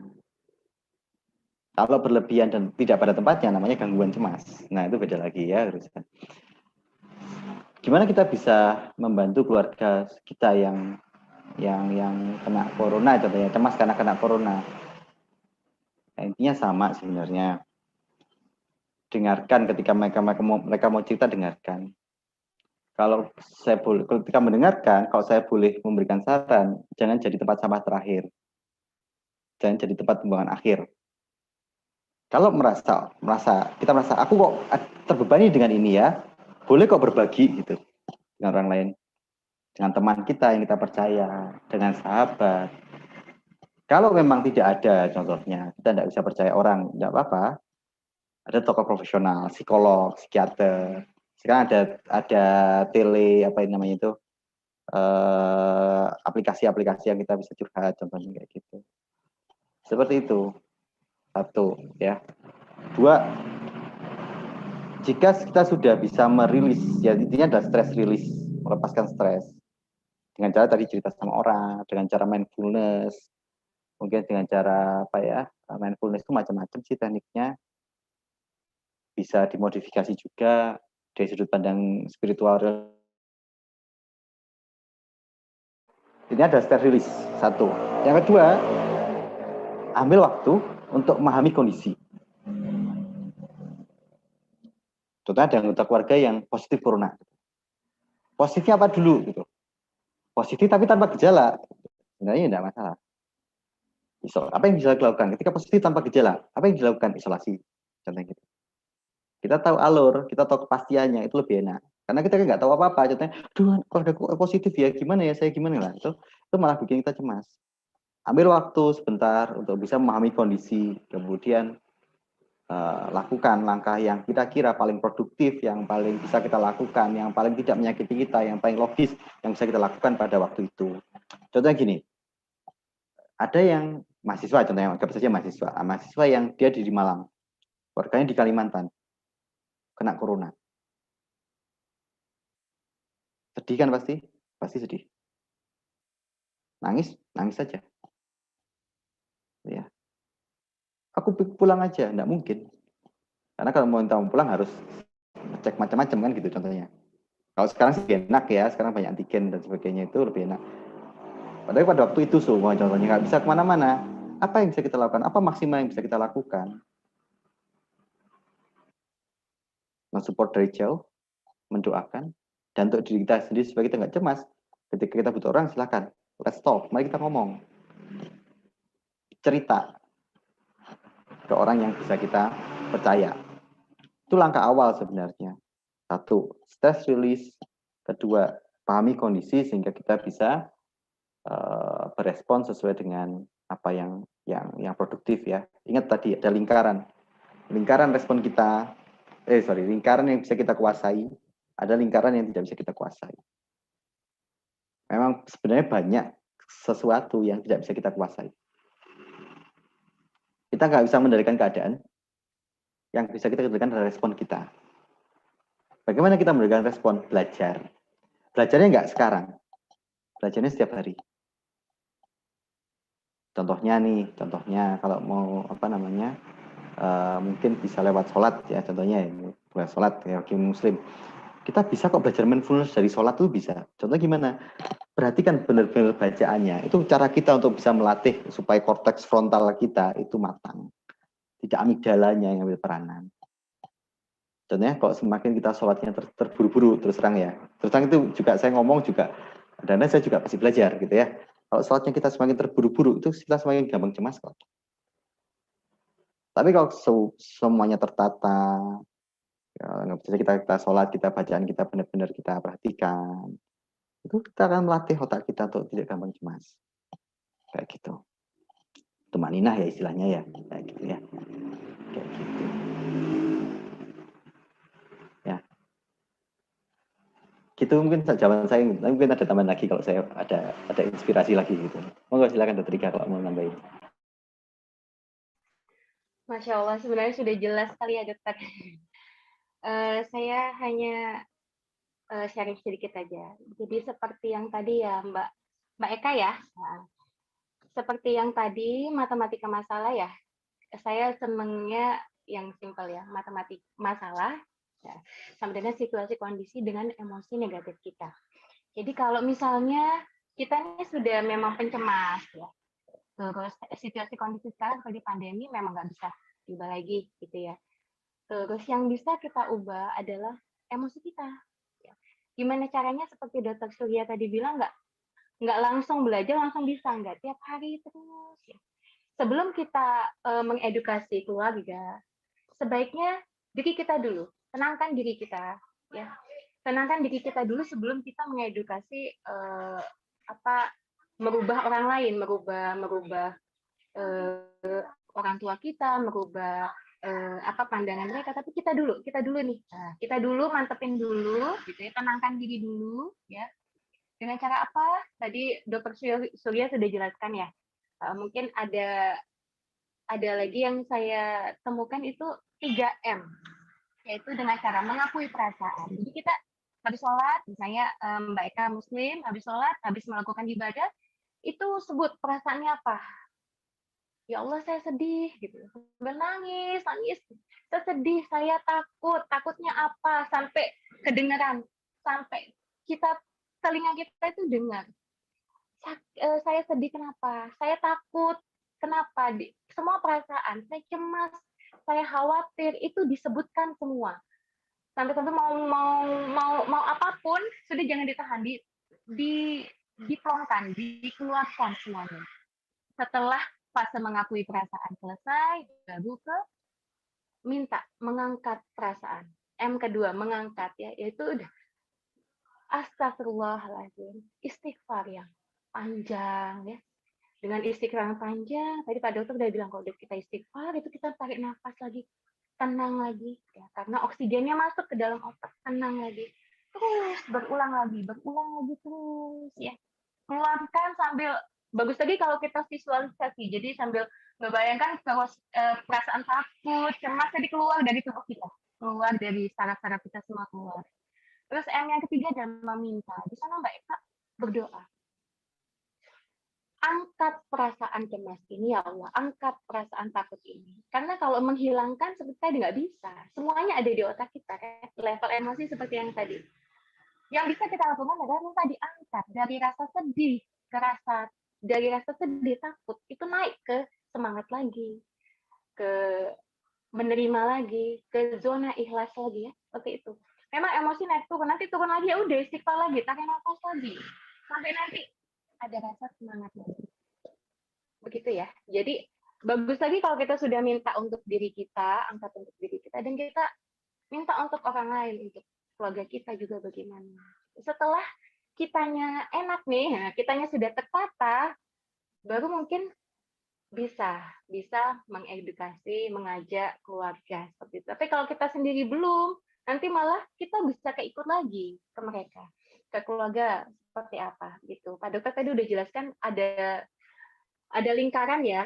Nah itu yang perlu kita perhatikan benar-benar. Yang penting kita dulu tertata dulu. Nah, kalau sudah mantap, sudah oke, baru ke yang lain begitu. Gitu Mbak Eli. Baik, terima kasih dokter. Insya Allah menjawab pertanyaannya ya Kak Eka. Ya, alhamdulillah. Alhamdulillah. Kita lanjut, ada pertanyaan dari Ivan. Untuk kedua dokter, saya setuju dengan penjelasan Dr. Surya bahwa fenomena yang berkembang di masyarakat sekarang adalah adanya stigmatisasi dan diskriminasi pada tenaga medis. Nah, yang saya ingin tanyakan, menurut pandangan dokter, apa sih yang selama ini belum pemerintah atau pemegang otoritas lain lakukan, tetapi bisa dilakukan untuk mengatasi fenomena ini? Sebelumnya mohon maaf, dia nggak bisa open mic karena hujan gitu. Jadi apa yang bisa dilakukan pemerintah atau pemegang otoritas untuk menangani fenomena ini? Silakan, dokter. Oke, saya jawab ya. Itu termasuk lingkaran di luar kendali saya. Jadi itu di luar lingkaran kendali saya. Jadi saya tidak berkomentar untuk itu. Mohon maaf. Yang bisa kita lakukan adalah fokus pada apa yang bisa kita lakukan. Kalau kita memikirkan banyak hal kayak kebijakan dan sebagainya, itu terus terang mungkin banyak hal yang nggak cocok dengan kita semuanya. Gitu ya. Itu kalau menurut saya, setiap orang punya pandangan berbeda. Itu sesuatu yang di luar kendali saya, berkaitan dengan kebijakan dan sebagainya, sehingga saya mungkin tidak bisa berkomentar untuk itu. Yang bisa saya lakukan adalah apa yang bisa saya lakukan untuk orang-orang terdekat saya contohnya. Berbeda lagi ketika saya memegang kebijakan contohnya, itu akan berbeda lagi. Tapi ketika saya adalah fungsional, saya adalah orang yang apa namanya, yang langsung di lapangan, saya tidak bisa jawab itu. Karena apa? Itu di luar kuasa, di luar lingkaran kontrol saya. Dan ini mungkin sedikit tips ya supaya kita tidak terbiasa untuk contohnya berdebat kusir di media sosial, atau kita jadi keyboard warrior, atau kita apa namanya ya apapun istilahnya. Fokus pada apa yang bisa kita lakukan. Kita boleh berpendapat, boleh, silakan. Berpendapat itu boleh, tidak masalah. Tapi ketika itu mengurangi energi kita untuk bisa lebih produktif, nah apa harus kita lakukan?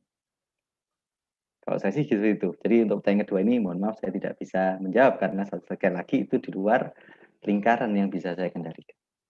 Kayak gitu. Baik dokter, terima kasih. Untuk dokter Rika, ada tambahan atau seperti apa? Masya Allah, benar ya, waktu dengar pertanyaan itu langsung rasanya berat. Ya memang benar, karena itu yang seperti dokter Surya bilang ya, itu bukan kendali kita. Kita nggak usah menghabiskan energi kita untuk mengurusi orang lain, mengurusi pemerintah yang kita juga nggak punya link ke sana. Yang bisa kita lakukan ya udah difokuskan. Ya seperti itu ya, jangan ikut-ikutan nyebarin berita-berita hoax, sudah nggak usah ya. Karena masyarakat sudah terlalu cemas ya dengan di televisi itu angka COVID naik turun gitu ya. Sedangkan edukasinya mungkin enggak begitu banyak ya, atau saya yang kurang nonton TV juga begitu ya. Jadi angka terus ya, nanti di status WA orang ternyata ini, mohon maaf misalnya di daerah sekitarnya ada yang kena gitu ya. Astagfirullahaladzim, itu pada statusnya udah buat heboh itu. Terus belum lagi nanti di grup ibu-ibu PKK mungkin kayak saya, terus habis itu di grupnya teman-teman semua itu nanti ada share dan sebagainya, seperti itu ya. Ya udah, kita apa yang kita bisa ya, kita jaga perasaan kita. Terus setelah itu kalau kita bisa memberikan edukasi lewat WA, ya sudah diberikan. Apa yang kita bisa lakukan ya, memberi pemahaman ke masyarakat ya, supaya tidak stigma itu tidak berlangsung terus, bisa. Karena pasien saya pun pasien di daerah ya, ini konsul ya, dan alhamdulillah syukurnya mau swab, itu udah bersyukur sekali. Karena masyarakat di sini banyak yang nggak mau swab ya. Udah ada positif dengan keluhan-keluhan ya, keluhan-keluhan walaupun kita nggak langsung periksa, tapi sudah ada keluhan yang penurunan penciuman, indera penciuman dan sebagainya. Untuk dia swab saja itu kita sudah bersyukur sekali. Dia sudah mau jujur, terus habis itu swab, lapor sama sana sini, itu masyarakat semua pada tutup pintu. Tutup pintu untuk lewat di depan rumahnya saja tidak mau. Padahal depan rumah. Gitu ya, stigmanya seperti itu di masyarakat. Terus ada yang konsul, pasiennya sendiri konsul, dokter saya boleh buka pintu depan nggak dok? Kenapa nggak boleh? Itu haknya ibu, mataharinya dia kan masuk ke dalam rumah. Ya udah, yang penting nggak apa-apa gembok di depan, yang penting pintu depan kebuka. ibu berhak untuk dapat udara bebas. Itu pun ada lagi yang chat, dokter kok itu buka pintu, nggak boleh, nggak, kenapa, nggak apa-apa tak gitu. Begitulah stigma. Jadi kalau kita bisa memberikan edukasi kalau itu boleh, itu nggak boleh, apa aja yang nggak boleh, apa seminimal itulah teman-teman. Itu di-share di misalnya kita yang penting kita belajar dulu, terus habis itu di-share di grup PKK ya, diskusi seperti itu ya. Yang kita bisa lakukan seperti itu, jangan ke pemerintahan dulu, yang penting yang di dekat-dekat seperti itu. Untuk mengurangi stigma-stigma dan beban sosial masyarakat ya. Seperti itu Mbak Eli. Baik dokter, terima kasih dokter Ika. Ini ada satu lagi pertanyaan, 2 mungkin terakhir ya. Yang satu dari Kak Ajis, monggo Kak Ajis silakan. Baik, terima kasih Kak Eli atas kesempatannya.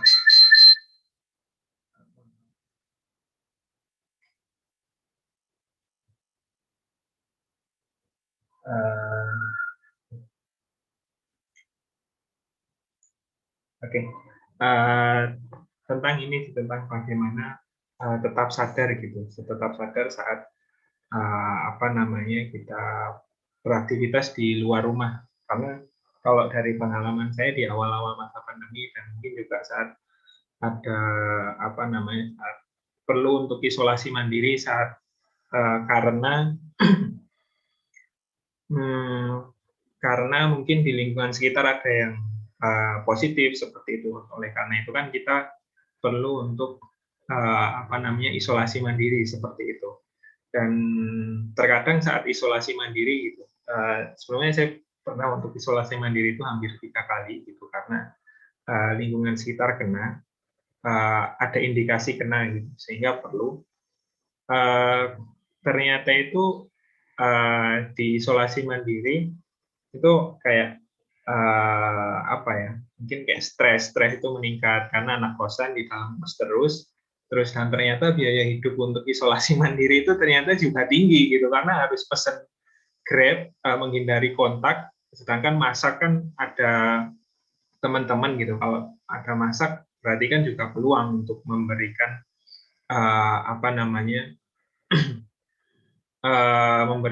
menularkan virus seperti itu.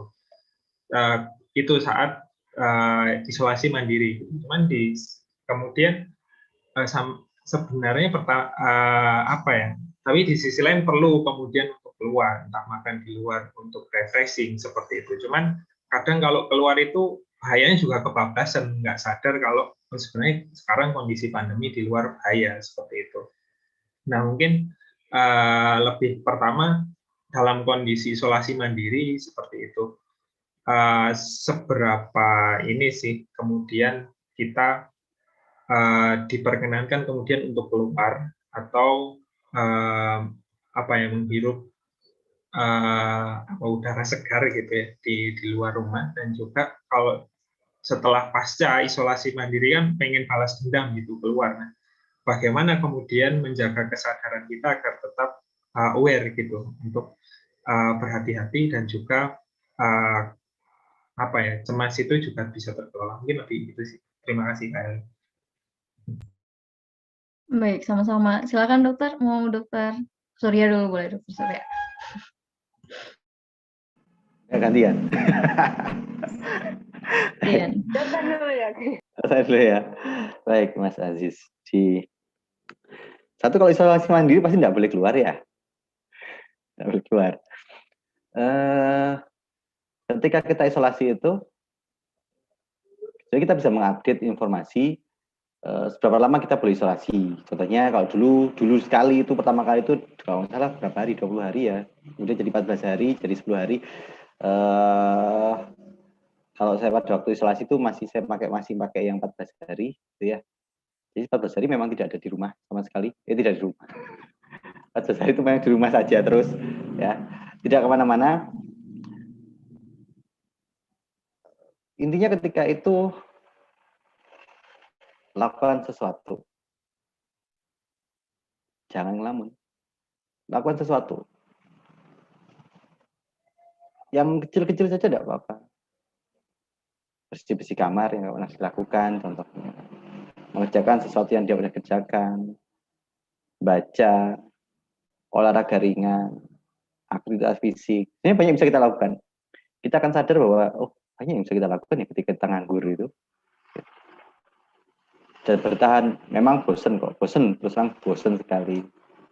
Makanya ketika ada isolasi mandiri, stay connected dengan orang, gitu ya. Dan enaknya isolasi mandiri, tapi kita punya banyak teman, banyak saudara, itu sebenarnya hampir tidak terasa kita isolasi. Kenapa? Contohnya, hal kecil saja makanan. Ada yang ngirimin. Mungkin nggak langsung kontak, taruh aja di pagar gitu ya, contohnya. Gitu. Tapi kita enak sebenarnya. Dan punya banyak teman itu mungkin saatnya jiwa-jiwa sosial kita terpanggil untuk saat ini gitu ya. Ketika ada teman kita yang apa namanya, yang isolasi mandiri gitu ya, yang butuh apa gitu, kita tolong gantian saja. Bukan gantian sih, tiap manusia itu kan enak kok, rasanya nolong orang itu enak sebenarnya. Menolong orang tanpa mengharapkan apa-apa itu nikmat. Ada kenikmatan tersendiri ketika kita bisa bermanfaat bagi orang lain. Tidak harus minta balasan. Ya. Tapi seakan-akan nanti apa istilahnya? Semesta itu kembali ke kita kan gitu ya. Jadinya ketika kita menolong orang, kita tidak mengharapkan balasan, kita akan mendapatkan lebih besar. Kalau itu yang saya percayai. Tanpa kita minta pun kita balasnya lebih besar. Dan itu terus terang yang alhamdulillah kami keluarga alami ketika kami sakit gitu ya. Pertolongan itu banyak. Gitu. Ketika di rumah sakit, ketika itu pertolongan banyak. Ada saja jalan kayak gitu. Tapi kalau kembali ke isolasi mandiri, ya kita patuhi, lakukan aktivitas yang kira-kira bisa kita lakukan. Hal yang belum kita lakukan dulu apa, gitu ya, kita lakukan. Sibukkan. Kalau kita memikirkan, aduh apa yang bisa saya lakukan ya, kok nggak ada ya. Kalau kita membatasi dengan nggak ada yang bisa kita lakukan, ya nggak ada beneran. Ada, banyak. Anak kos toh, nah kos itu biasanya kolong tempat tidur, biasanya isinya apa? Debu kan, itu bisa dibersihin gitu. Ya, ada sepatu belum tercuci bertahun-tahun gitu, dibersihin. Gitu. Banyak sebenarnya yang bisa kita lakukan. Coba pandangin, satu titik saja itu banyak yang bisa kita lakukan. Apalagi di kos-kosan. Gitu. Apalagi kos-kosan cowok, mohon maaf. Saya juga dulu kos. Jadi gitu. Itu banyak yang bisa kita lakukan gitu. Ternyata, ternyata ini ada gitu. Ya, tapi taat isolasi mandiri sesuai dengan waktu yang ditetapkan oleh aturan dari pemerintah. Kemudian ketika kita keluar, kita harus bertanyakan pada diri kita sendiri ya. Pertama, kita harus bertanya, sematang apakah kita sehingga kita harus balas dendam ketika kita keluar dari isolasi mandiri. Gitu. Kayak gitu. Ya itu yang perlu kita tanyakan. Pertanyaan pertama kali ketika kita selesai isolasi mandiri, kita mau balas dendam. Atau kita mau balas dendam untuk apa saja deh. Kita tanyakan sematang apa kita. Kalau balas dendam itu perbuatan anak kecil. Itu jiwa kanaknya masih mendominasi. Secara psikologis belum matang berarti ketika kita mencoba untuk balas dendam. Termasuk ketika balas dendam untuk selesai mandiri, aku tak puas-puasin ngapa-ngapain. Itu kita perlu tanyakan pada diri kita sendiri. Kalau kita sudah selesai bertanya, contohnya, tanyakan lagi, kalau saya mau balas dendam kayak gini, bermanfaat nggak sih bagi saya? Selalu tanyakan pada diri sendiri. Ketika kita akan melakukan sesuatu, jangan diturutin. Cara paling gampang adalah ketika kita ambil sesuatu, kita mau beli sesuatu, ini realnya aja, praktisnya aja. Kita mau beli sesuatu, beli apa gitu ya, beli sesuatu lah gitu ya. Atau sekarang mau beli online gitu di HP gitu ya. Ketika mau mengklik, masukkan ke keranjang, tanyakan, apakah ini bermanfaat bagi saya di masa depan? Jika tidak usah dilakukan. Tarik nafas panjang, ketika akan mengklik itu tanyakan. Biasakan seperti itu. Dan lakukan untuk semua hal. Apakah ini akan bermanfaat bagi saya di masa depan? Jika tidak, jika ragu-ragu, lebih baik tinggalkan. Sampai kita benar-benar yakin. Seperti itu. Itu mungkin jawaban dari saya. Mungkin Dokter Ika bisa nambahin. Insya Allah sudah jelas sekali ya dari Pak Dokter tadi. Jadi kata Aziz, kalau isolasi mandiri itu nggak boleh keluar rumah. Ya karena apa? Tadi karena masih virusnya masih ada di dalam tubuh kita. Jadi takutnya nanti bisa menularkan teman-teman yang lain ya. Kayak gitu ya. Kalau sekarang 14 hari ya. Positif itu 14 hari plus 10 hari. Begitu ya Kak ya, kalau di sini yang 14 hari plus 10 hari di rumah. Kalau misalnya pingin hirup udara segar, kalau memang jendela kosnya di kosan nggak ada jendelanya, gitu nggak langsung sama jendela, ya sudah seperti kata Pak Dokter tadi, banyak kesibukan di dalam, masih banyak yang perlu dibenahi, dilakukan, dibaca, kayak gitu ya. Pengen apa nanti mencari kesibukan di sana, atau mungkin ibadah diperbaiki ya. Semakin lockdown kan 14 hari plus 10 hari itu mau ngapain kan banyak banget, itu bisa belajar macam-macam ya. Terus atau ide-ide pengen usaha apa nanti setelah itu kan ada kan, jadi seperti itu nanti. Terus untuk tadi ya kekhawatiran, ternyata biayanya banyak ya Kak ya. Terus misalnya ada teman-teman, insya Allah seperti kata Pak Dokter, kalau kita berbuat baik sama orang, pasti itu nanti nggak tahu ya, entah kenapa ya, nanti insya Allah yang penting pikiran kita baik saja. Jangan berpikiran nanti saya ini ternyata berat ya, gimana, nanti beneran berat. Seperti yang saya cerita tadi, manusia itu adalah magnet. Dia menarik apa yang seperti yang kita pikirkan. Jadi kalau kita pikirkan yang baik, berusaha berbuat yang baik, nanti juga akan nariknya yang baik-baik aja. Insya Allah nanti kalau misalnya kita kena musibah, ada aja yang nawarin, tinggal makan apa gitu, nanti ditaruh di depan pintu pos ya, tapi nggak boleh ketemu. Kalau misalnya dicantol di pagar ya, kayak gitu. Jadi seperti itu. Terus setelah isolasi, pingin jalan-jalan gitu, nah itu buru-buru. Jadi seperti tadi ya, tahap-tahap emosi, ada rasanya, pertama pasti sedih ya, sedih, takut, pokoknya rasanya nano-nano ya Kak ya, kalau di dalam rumah sendirian, mana nggak ada matahari gitu ya. Terus pasti naik emosinya ke tangga emosi yang buru-buru. Pasti rasanya buru-buru, pingin keluar di sini. Nah itu seharusnya tenang dulu, sabar, tenang saja. Banyak tarik nafas, banyak istighfar. Pak Dokter sudah bilang tadi, pikir dulu. Memang nanti bagaimana nih setelah itu? Kalau kita ikut-ikutan, saya ikut kita keluar, nanti di tangga tadi ya, dari buru-buru, nanti naik ke marah. Biasanya pengen marah, habis itu pengen nyesel lagi. Nah, nyesel lagi kok gini gitu. Jadi tenang dulu ya. Sudah pikirkan dulu, kasih waktu untuk berpikir. Insya Allah nanti semangatnya naik lagi, emosinya naik lagi ke level yang semangat, ke zona ikhlas tadi. Itu kan Kak Aziz. Ya. Baik, terima kasih. Terima kasih Dokter. Teman-teman saya izin nanya boleh ya? Dokter nggak keberatan atau ada kegiatan lain buru-buru? Ya, nunggu maghrib aja. Oh, nggak ampun. Terima kasih. Ya, saya izin bertanya. Kebetulan ketika masa pandemi saya di desa. Dan itu baru beberapa bulan ini saya pindah ke daerah pinggir kota gitu. Nah, selama di desa itu saya tidak pernah melihat kecemasan dari masyarakat desa. Karena mereka berpikir orang mati itu setiap hari gitu dan banyak, cuman corona kelihatan banyak karena dihitung gitu kata mereka. Nah, kebetulan ibu saya buka toko jamu. Pelanggan-pelanggannya itu selalu minum jamu ketika mereka merasa ya flu batuk dan lain sebagainya. Terus mereka mengungkapkan kalau misalnya mending jamu lah gitu. Dan jamu nanti kalau misalnya ke puskesmas di coronain gitu, kurang lebih seperti itu. Kemudian yang paling ekstrim kemarin tetangga saya akhirnya ada yang meninggal, beliau memilih untuk keluarganya, maksudnya memilih untuk tidak membawa beliau ke rumah sakit karena memang tadi takut dicoronakan, sehingga beliau harus dirawat di rumahnya gitu. Nah, sampai menurut saya itu sudah ekstrim gitu. Bagaimana tanggapan dokter melihat fenomena seperti ini di masyarakat? Dan apa sih yang sebenarnya saya bisa perbuat? Terima kasih. Iya, siapa lagi? Saya dulu ya. Iya, dokter. Baik.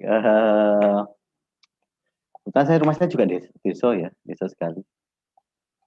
Dan ada sebenarnya sisi-sisi apa ya? Saya melihat sisi kalau kebetulan Jawa ya, orang Jawa itu kan riman. Itu bisa jadi satu sisi yang baik, tapi jika juga tidak kalau kebablasan juga tidak baik. Cuman logikanya orang kebanyakan memang seperti yang Mbak Risa disampaikan gitu ya. Mati itu setiap hari kok, ngapain kok harus kayak gitu ya. Kadang orang itu tidak tahu bahwa mereka tidak tahu. Apa yang bisa kita lakukan? Ya bikin mereka tahu bahwa mereka tidak tahu. Tapi kita tidak bisa maksa. Sampaikan apa adanya saja. Tunjukkan lewat contoh. Pakai masker. Kalau keluar. Tidak apa-apa kita dibilangin, oh di corona, tidak apa-apa. Tidak masalah. Ketika orang itu emosi kayak gitu, dia datang kita, dia contohnya mau kita gitu ya, biarkan dia emosi dulu, baru kita jelaskan. Itu akan lebih masuk. Mungkin nggak semua orang bisa kita yakinkan, tapi kalau ada 1-2 orang yang bisa kita yakinkan, seperti kata Dokter Ika tadi, itu lebih baik. Kembali lagi, ada banyak hal yang tidak bisa kita kendalikan, termasuk filosofi di masyarakat. Mati urip itu urusannya Gusti Allah. Lewai mati ya mati, enggak ya enggak. Cuman kan masa kita mau ada itu kisahnya kan ya, orang apa itu? Ada orang mau sholat gitu ya, bawa ontanya cuma ditinggal di bawah pohon, enggak diikat. Dan dia berharap ontanya nggak akan hilang. Ya enggak logis. Pasrah boleh, bukan pasrah sih. Teriman boleh, tapi harus ada usaha. Cuman ketika orang itu nggak tahu, mereka nggak akan berusaha untuk itu. Yang bisa kita lakukan apa tadi? Satu, kasih tahu.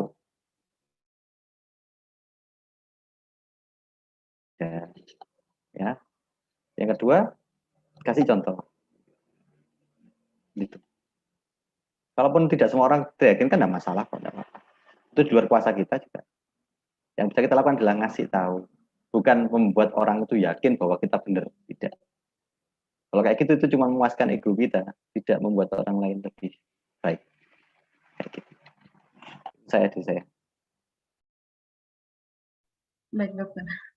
Silakan Dokter Ika. Terima kasih Dokter Surya. Iya, Mbak Eli itu bukan cuma di sana kayaknya Mbak, di sini juga seperti itu ya, di daerah saya ya. Jadi banyak yang itu yang saya bilang tadi, hanya segelintir orang yang berani periksa, yang lainnya itu betah-betahin di rumah.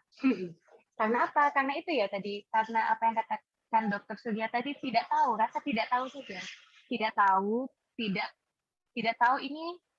ini seperti apa. Jadi tidak seperti yang mungkin pikirannya sudah nanti kalau ini, nah cemasnya sudah berlebihan ya. Karena ketidaktahuan tadi, karena kurangnya informasi, kurangnya pengetahuan tentang corona tadi, yang sebenarnya corona itu bisa dicegah, kan ya. Jadi satu-satunya cara yang paling gampang yaitu Mbak pakai masker, edukasi ke keluarga dekat dulu aja, keluar ibu jualan pakai masker dulu gitu. Terus misalnya bawa hand sanitizer kemana-mana dari ibu dulu, dari Mbak Eli dulu gitu aja. Ya, kalau di sini Mbak terus terang aja saya keluar pakai masker, yang nggak pakai masker harus tutup mulut. Kadang saya nggak marahi, cuman ngelihat saya. Mungkin pikiran mereka saya memarahi mereka. Saya mau belanja ke depan, jalan, nggak pakai masker, antar gitu. Nanti lewat rumah, dokter maaf. Gitu. Begitu, padahal saya nggak marahi, cuman ya itu ya, pikiran-pikiran masyarakat seperti itu ya. Mungkin kita bisa kasih contoh, udah dengan pakai masker aja.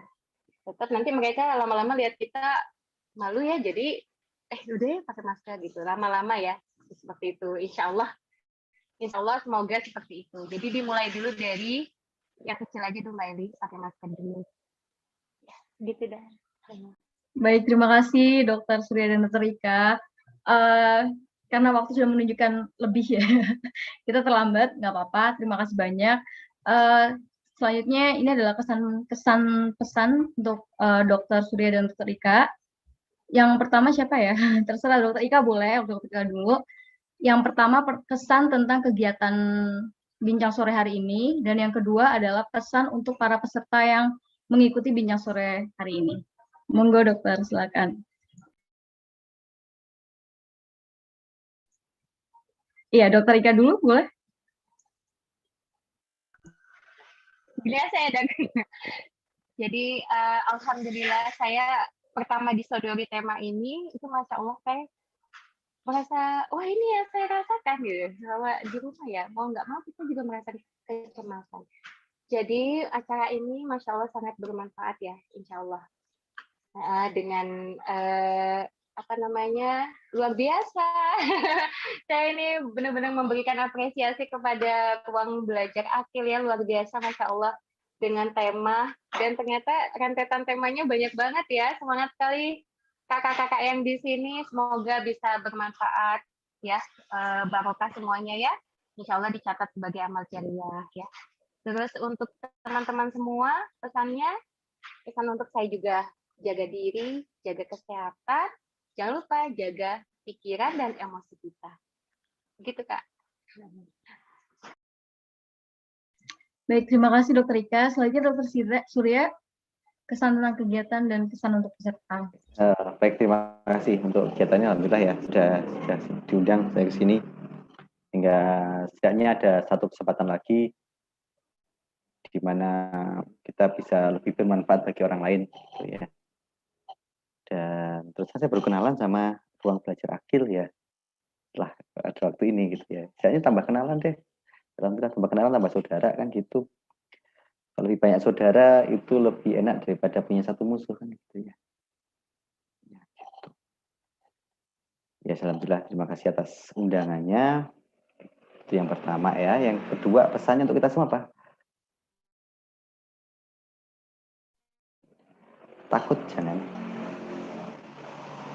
Waspada itu wajib, tapi tidak boleh takut. Ya, waspada, terutama untuk kondisi-kondisi sekarang. Kalau coro Jawa, saya orang Jawa, jadi coro Jawa itu eling lan waspodo. Itu kuncinya hidup bisa tenang, tapi tidak takut. Ketika ada sesuatu yang kita hadapin, contohnya, akhirnya ini ada satu ungkapan dari teman saya, bahkan saking desperate-nya dia tentang COVID ini ya, dia berkata bahwa pada akhirnya semua orang akan kena COVID kok. Ya, kita waspada untuk itu. Apa yang bisa kita siapkan? Paling gampang contohnya kita siapkan supaya kita, pertama kita siapkan supaya kita nggak kena. Satu. Dua, kita siapkan daya tahan tubuh kita. Minum vitamin setiap hari, olahraga rutin. Hal seperti itu akan sangat membantu kita di masa depan. Mungkin itu saja dari saya. Terima kasih. Saya kembalikan kepada moderator. Terima kasih dokter. Dokter Surya, terima kasih. Saya izin untuk menyampaikan insight yang saya dapat hari ini, bahwa kecemasan itu sebenarnya kekhawatiran kita pada suatu hal yang belum pasti, itu bagus sebenarnya untuk beberapa kasus. Tapi kalau berlebih, itu yang jadi bahaya. Gitu. Nah, hal yang pertama agar kita tidak merasa cemas adalah mendeteksi diri, bagian mana yang kita bisa kendalikan dan yang tidak. Gitu. Seperti itu. Kemudian di masa pandemi ini lebih baik kalau kita stay connected gitu ya, supaya tidak saling merasa sendiri gitu dan merasa terbebani. Dan kalau bisa ketika kita memang sendiri, usahakan untuk berpikir dan melakukan hal-hal yang positif. Seperti mengembangkan skill atau ikut bincang sore, ya nggak? Dan untuk teman-teman, terima kasih banyak untuk kehadirannya, terutama untuk dua narasumber kita yang alhamdulillah mau banget direpotin dan ditanyain banyak kayak gini. Semoga kita semua mendapatkan manfaat dan menjadi amal jariah kita, amin ya rabbal alamin.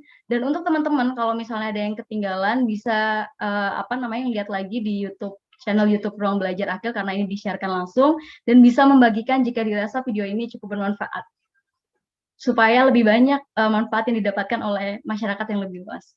Demikian, saya mohon maaf jika terdapat salah. Salah benar tetap kembali pada Allah. Terima kasih banyak. Saya kembalikan ke Kak Afifah. Ya, terima kasih banyak atas ilmu-ilmu baru yang bermanfaat yang telah disampaikan oleh Dr. Surya dan juga Dr. Ika pada sore hari ini. Terima kasih juga untuk Kak Eli sudah memandu acara hari ini sehingga acara bisa berjalan dengan baik. Terima kasih juga untuk kepada para peserta yang sudah mengikuti acara webinar, sudah saling sharing, juga saling berbagi. Semoga ilmu yang kita dapatkan hari ini bisa bermanfaat untuk kita semua ya. Amin ya robbal alamin. Gimana teman-teman semua nih udah dapat insight-insight barunya? Aku juga sendiri sebenarnya apa ya ikut jadi mikir, oh iya aku juga sering lumayan cemas gitu kan. Terus ternyata ada lingkar kecemasan gitu ya. Ada yang bisa lingkar kendali, ada yang bisa kita kendalikan. Jadi kita cukup lakukan apa yang bisa kita lakukan dalam lingkar kendali itu. Seperti kata dokter Ika juga tadi ya, caranya dengan memikirkan hal-hal baik, juga memikirkan menulis hal-hal baik seperti itu ya. Terus mungkin sebelum kita tutup, alangkah baiknya kita berdoa terlebih dahulu. Berdoa menurut agama dan kepercayaan masing-masing, berdoa dipersilahkan.